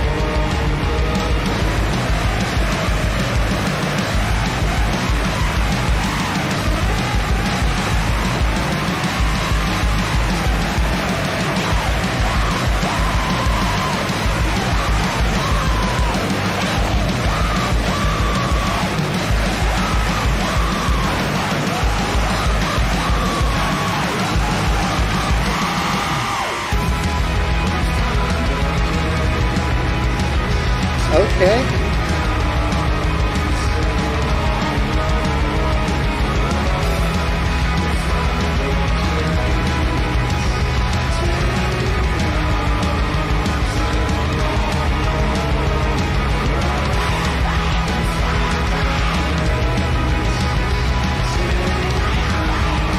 Yeah, bringing in the verse over the chorus here.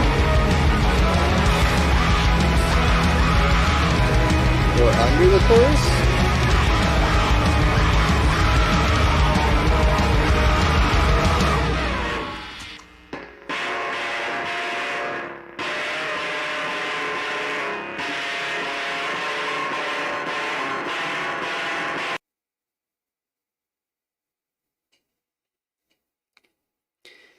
I haven't listened to Frosting yet, but I do agree with the bent knee comparison.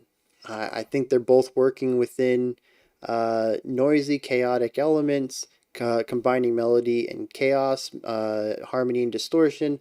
They also both have female vocals that I think are the strongest aspect of the group. Sounds like Weezer with chaos breakdowns. I don't know enough Weezer to say if that's accurate or not. The chorus is catchy. Man. See, this is so interesting, hearing all these different perspectives. This is something I don't usually get with the not live stuff. Well, I get it after the fact in the comments, but I did not find any of that catchy. I really found nothing that I could latch onto. It was either noise or melodic stuff that was so compressed down that it was very difficult to hear any key elements of it. It was more of that crackly texture with a very quiet voice that wasn't produced in a way that would allow me to latch onto it either. Weezer or Modest Mouse vibes. Man, like, I guess we need to have an indie rock week. I guess Weezer's not really indie rock. Modest Mouse to me is indie, though. I'm not sure if that's accurate, but that's how I view them. But yeah, a bit like the first Black Gaze track, and the music didn't really do the same thing as the script. Yeah, 100%. I mean, the second time the verse came around, the music was chaotic, but that first verse, definitely not. And the chorus was more of a melodic element to it. This is something I wouldn't headbang to, but do the shaking head and shoulders groove. I don't know what that is. I'm just shaking my head. I don't know what the shaking head and shoulders is. I don't like. I'm trying. Oh man. All right. Let's rocking head and shoulders. I don't know. Still not painting a great picture for me. It's like the rocking. I don't know. This is a pit band for sure. Yeah, yeah. The chaos is enough energy to get a pit going. All right. Hey, we got a bluebird instead of a duck, and we haven't. Oh man, we haven't had a pun in like 5 songs now. I think I just broke that. I should not have spoken up. We got some Unexpect, Mechanical Phoenix. Oh, I forgot to pull up the context for that last one. Oh, nope, no context. So this one's from Fear the Old Blood, no context. Yeah. So this was a late entry, and they say, sorry I'm late, now we have 12 for each day, which was true. At that point in time, we had 12 for the first live stream and 11 for the second. This one put us at 12, and then and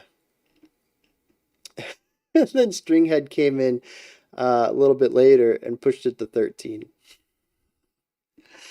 All right. We got Phoenix is now the greatest of all ducks. A mechanical phoenix, nonetheless, because birds aren't real. Let's dive into this. We got 2 more tracks to go. See what's going on. 3 pigeons locked into a bar. The 4th ducked.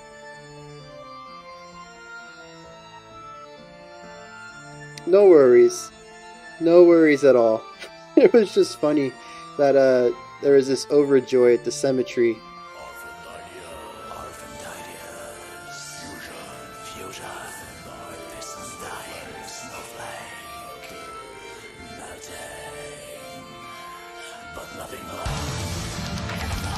Okay, I gotta crank this one up a bit.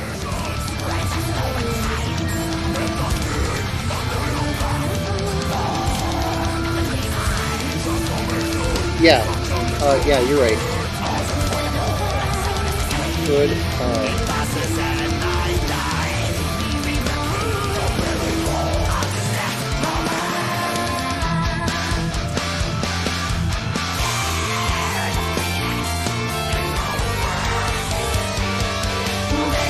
Man, really going into chaos. Bringing in dissonance in that guitar line, multiple vocalists.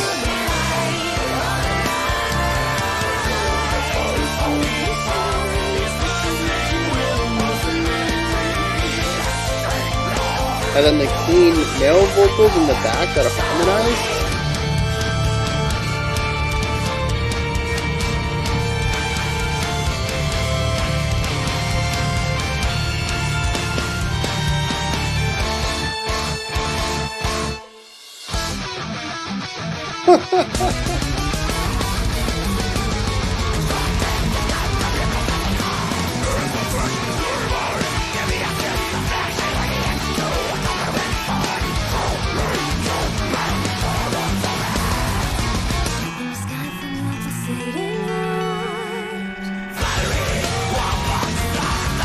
This gives me such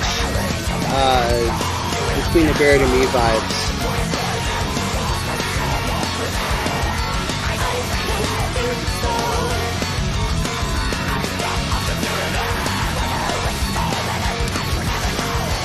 Yeah, it is. This is chaotic.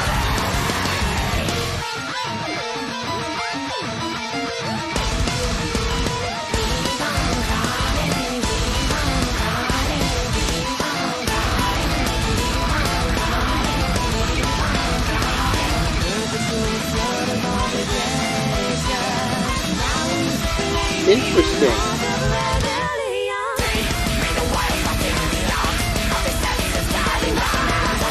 Yes, that in particular.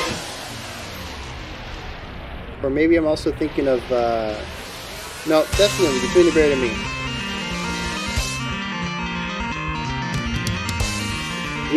We did have Unexpect for Excessive Week. It just wasn't this track.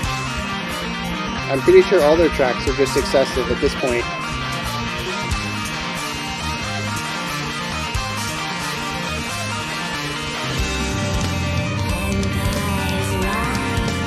I love how they can interweave the chaotic and dissonance into this really beautiful element without losing any of the rhythmic intensity.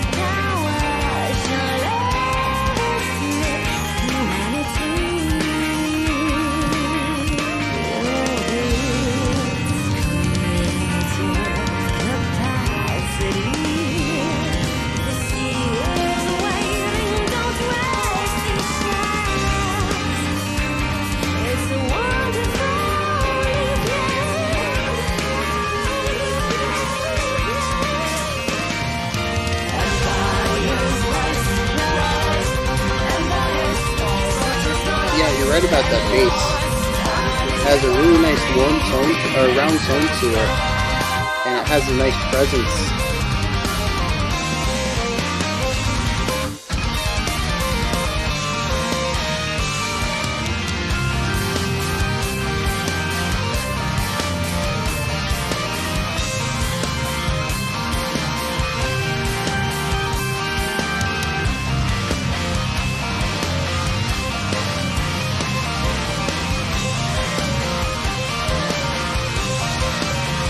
What is that? Oh, what beautiful foreshadowing.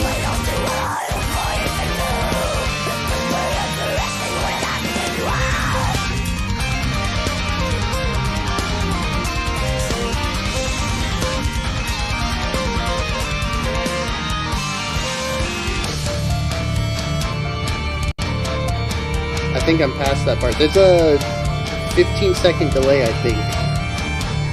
Between when I do something live and when you guys get it streamed to you. But there's definitely not an organ right now, what I'm listening to.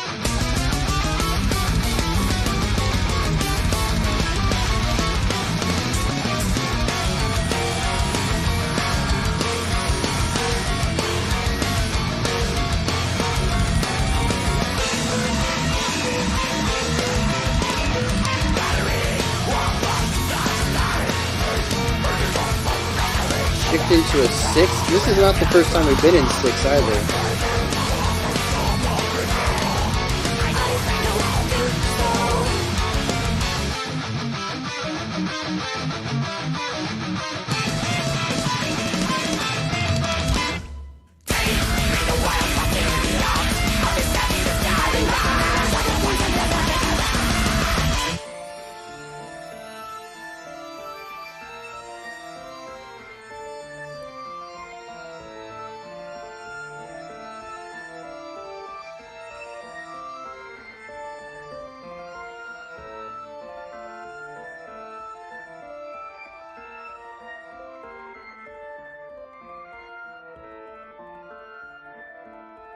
Yeah, there's just such a large amount of everything in this track. It is excessive in so many ways, and it's even unexpectedly excessive in subsections. But yeah, just pretty much everything I said in the reaction to Unexpect last week fits here.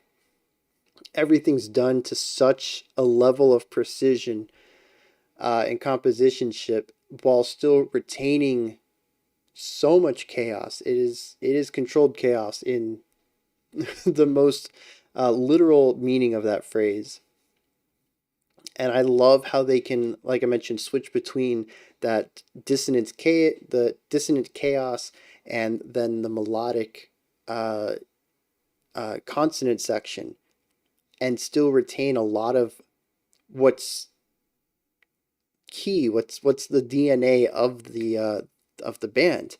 It's not like the consonant section gets quieter, gets softer, gets more beautiful. It keeps that raw intensity underneath. It just changes the notes and changes the layering to make more sense, to be less chaotic. But it's still, it sounds very much like the part that come before it. The outro left me feeling uncomfortable. Yeah, no resolution at all. But I also think, wasn't it going into a different track?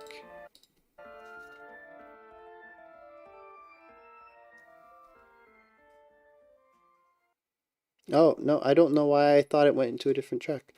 Yeah, you're completely right. It just jumps between those 3 notes, leading into each other, fades out into it. Definitely. All right, we got 2 more to go. We got Dirt Poor Robins. I'm going to take this moment to...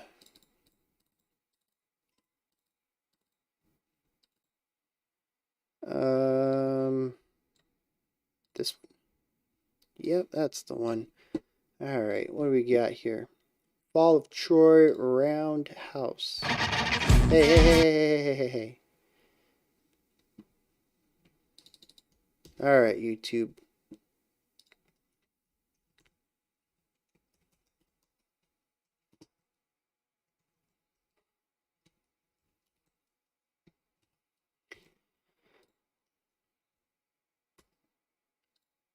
All right. No.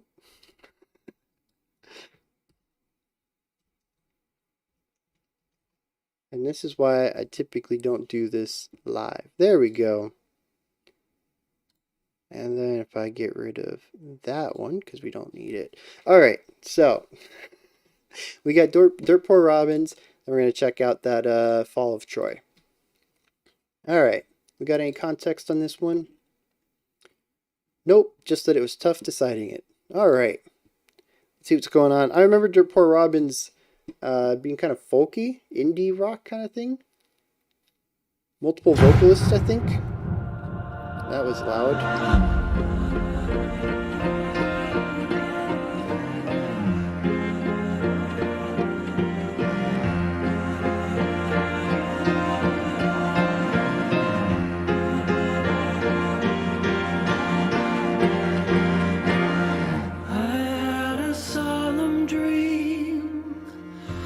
Towering door before me, then came a voice that shook the candle.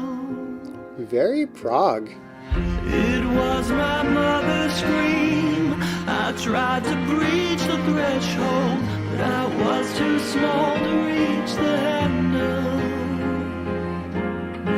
What was this vision that called me in the dead of night?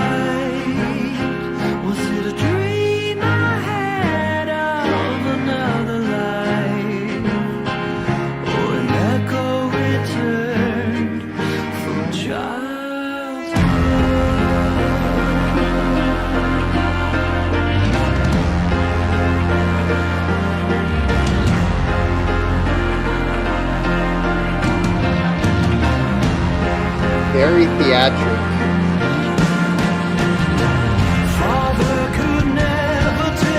Bringing a bit of the groove on the drums. I haven't had a lot of groovy tracks this time.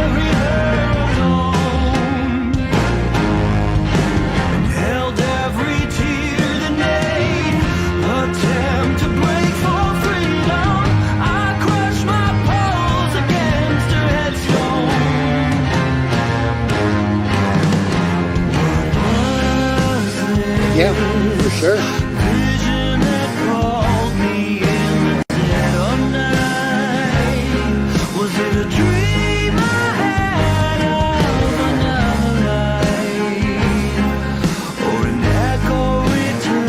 It's interesting though, I thought these guys were indie rock, and maybe they are, but this track is very... I mean, they have a drum kit, but it's also very flutes and strings and brass.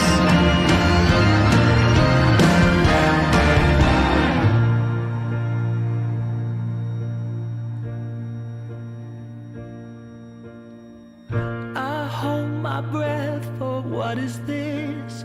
Fate's been jilted by a twist. A search for words to free my lips.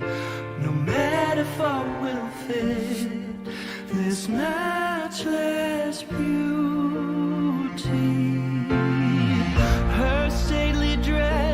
perfect form, the gentle raising. This one is part of a 3-act opera rock. That makes a lot of sense.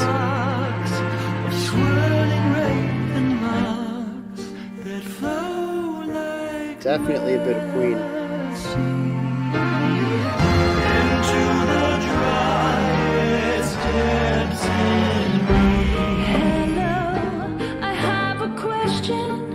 Could you make suggestions?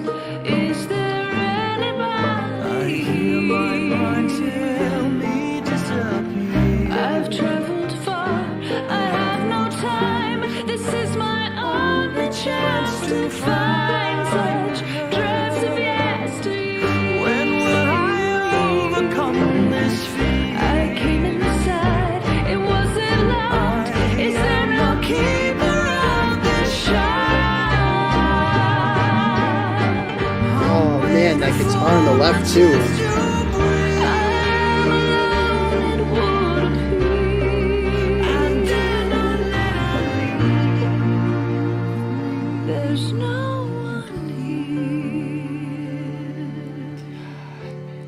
These lyrics are done so well. This is like musical theater level of lyrical and melodic writing.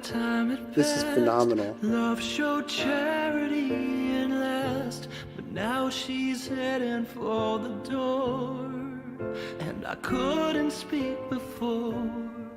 She fled and left me. Where is the courage that I need? Ooh.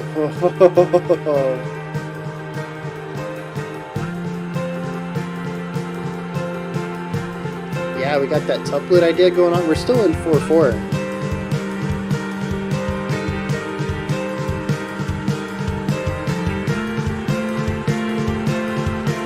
Those two fast notes at the end of the run, that's beat 7 and 8 of a 2-bar phrase.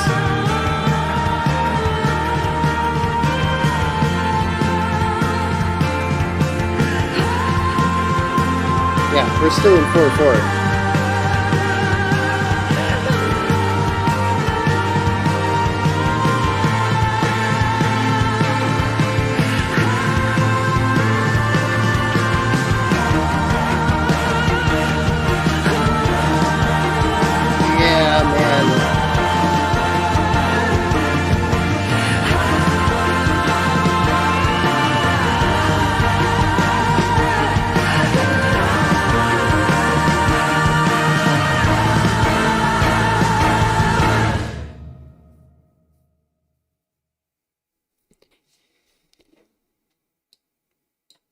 Yep.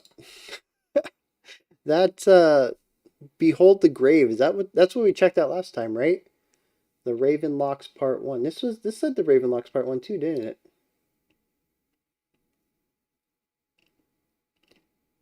Yeah, this is golly, man, this is I gotta listen to this. Like, this is just top of my list right now. Hey kid. I got one more song to go, okay? Yeah. Yeah, this this stream has run over quite a bit. We're gonna hit 3 hours pretty easy, I think. But yeah, this is at the top of my list. I think there's in my to listen to list. There's like I think there's like 30 albums right now, and I have about 5 or 6 in the priority, like top 6 slots. This is probably skipping the line. This is going right to the top. And it reminds me, somebody mentioned the Deer Hunter. Oh, Santiago. Yeah, I got to get them on the list as well, because I've been meaning to get to them for a while. All right. Last one. Fall of Troy Roundhouse from Chase, I think. Oh, yeah, never mind. Submitted it in here. Robbins as well, just note it. Yep. Robbins. You see that, Chase? We could have ended the stream on a bird song. Just kidding. Just kidding. Yeah, let's dive into this. We got the House of Troy, the Fall of Troy Roundhouse. Yeah, no worries, man. I don't mind. All right. Especially since Fall of Troy, I think, is one of the bands I've enjoyed in the past. The Swan Song. All right, let's just get into it. Roundhouse, yeah.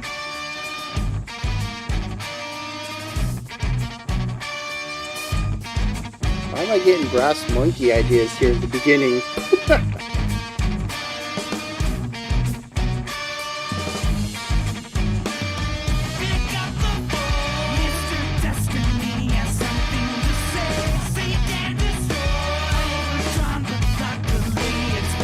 Really weird floor pulse.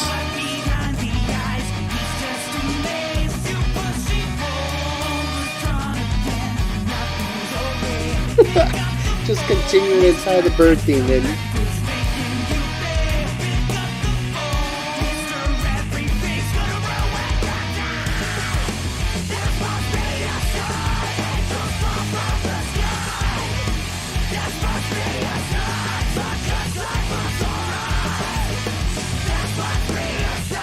Yeah, man. I think we're still in 4. They were pushing 4-4 though. This is interesting too. We're only a minute in. We've heard 3 distinct sections. And they're very loose with the time.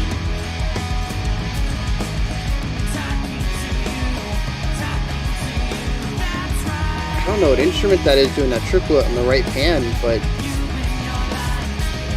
it's interesting.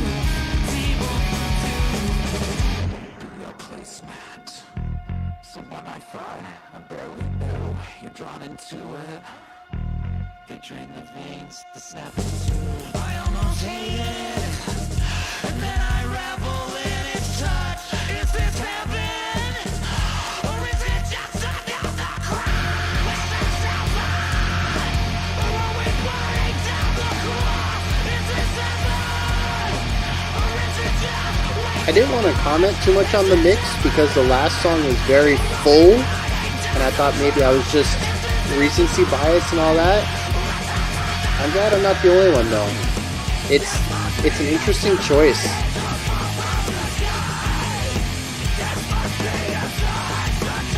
Another weird section really pushing the 4-4.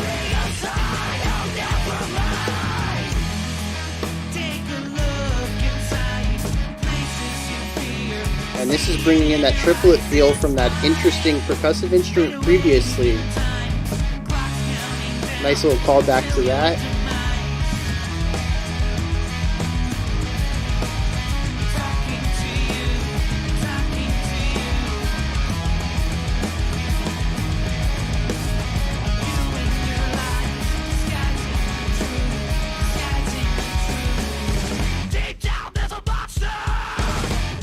Oh, I don't think that was a triplet feel. I think that was actually 6/8.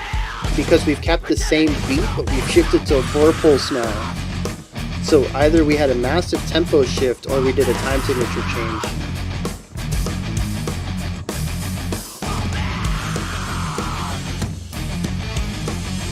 Yeah, getting a little bit of groove here.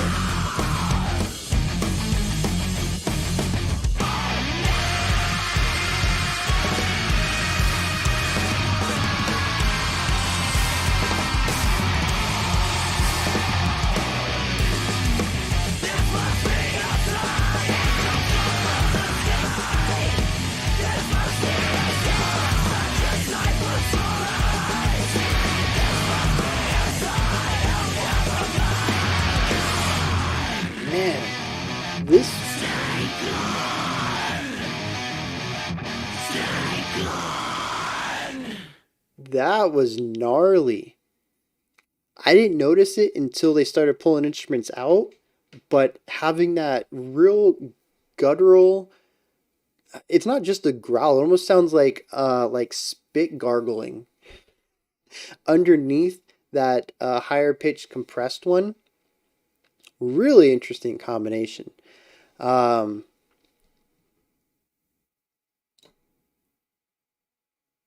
That's fine. Yeah, really cool track though.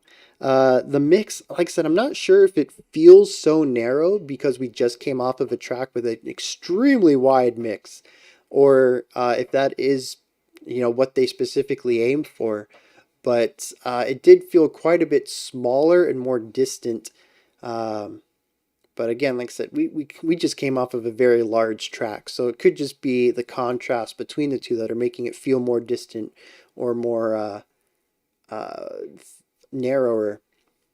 Lots of variety though. Like I said, first minute we had three sections, and they just continue. Was that completely linear too? I don't remember a. Actually, there was a repetition. Yeah, there was a repetition. Um, yeah, just wild all over the place and really pushing that 4/4.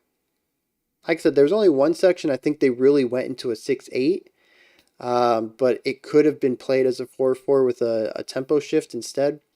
But a lot of their sections were 4/4 and just really pushing what 4/4 can sound like and really making it feel odd. Basically ignoring everything but the downbeat of the first bar of a 4-bar phrase, where nothing else lines up on a downbeat again. So yeah, lots of really interesting technical things going on in there. And then just like I said, just that real gnarly production on the vocals there with the layering. That was interesting. All right, so that wraps this one up. Thanks everybody for coming out and spending 2 hours and 51 minutes with me. Oh man, we are getting more critics every month. It's not drastically jumping up, but we've picked up. I think we picked up 4 or 5 new critics since in December. I don't think we have any in January yet, but yeah. I think we're definitely fast approaching the point where we have to do these weekly rather than bi-weekly in order to keep them down on time. Because even the last one for January was in the 2 hour mark, and I was really trying to get away from 2 hours. I've just kind of settled that 2 hours is what it's going to be at. But I think we're going to start pushing for possibly 3 a month and maybe even just 4 a month. Why take a week off? Just every Sunday we'll be here listening to music. And hopefully that'll bring us back to that 1 hour, 1.5 hour range. But I will keep everybody informed if anything changes. I think as of right now, February is still going to be a 2-stream month. We'll see how that goes. But if it looks like we're doing 14, 15 tracks a stream, yeah, we're going to have to push it to every week or something for March. All right, thanks again for everybody coming and joining me. I had a fantastic time. Thanks for the stuff. Yeah, I can normally only stay for 1 hour if you start this time on Sunday. Yeah, so Sundays, 11 Eastern to 12 Eastern. So what is that? 4 to 5 UTC PM?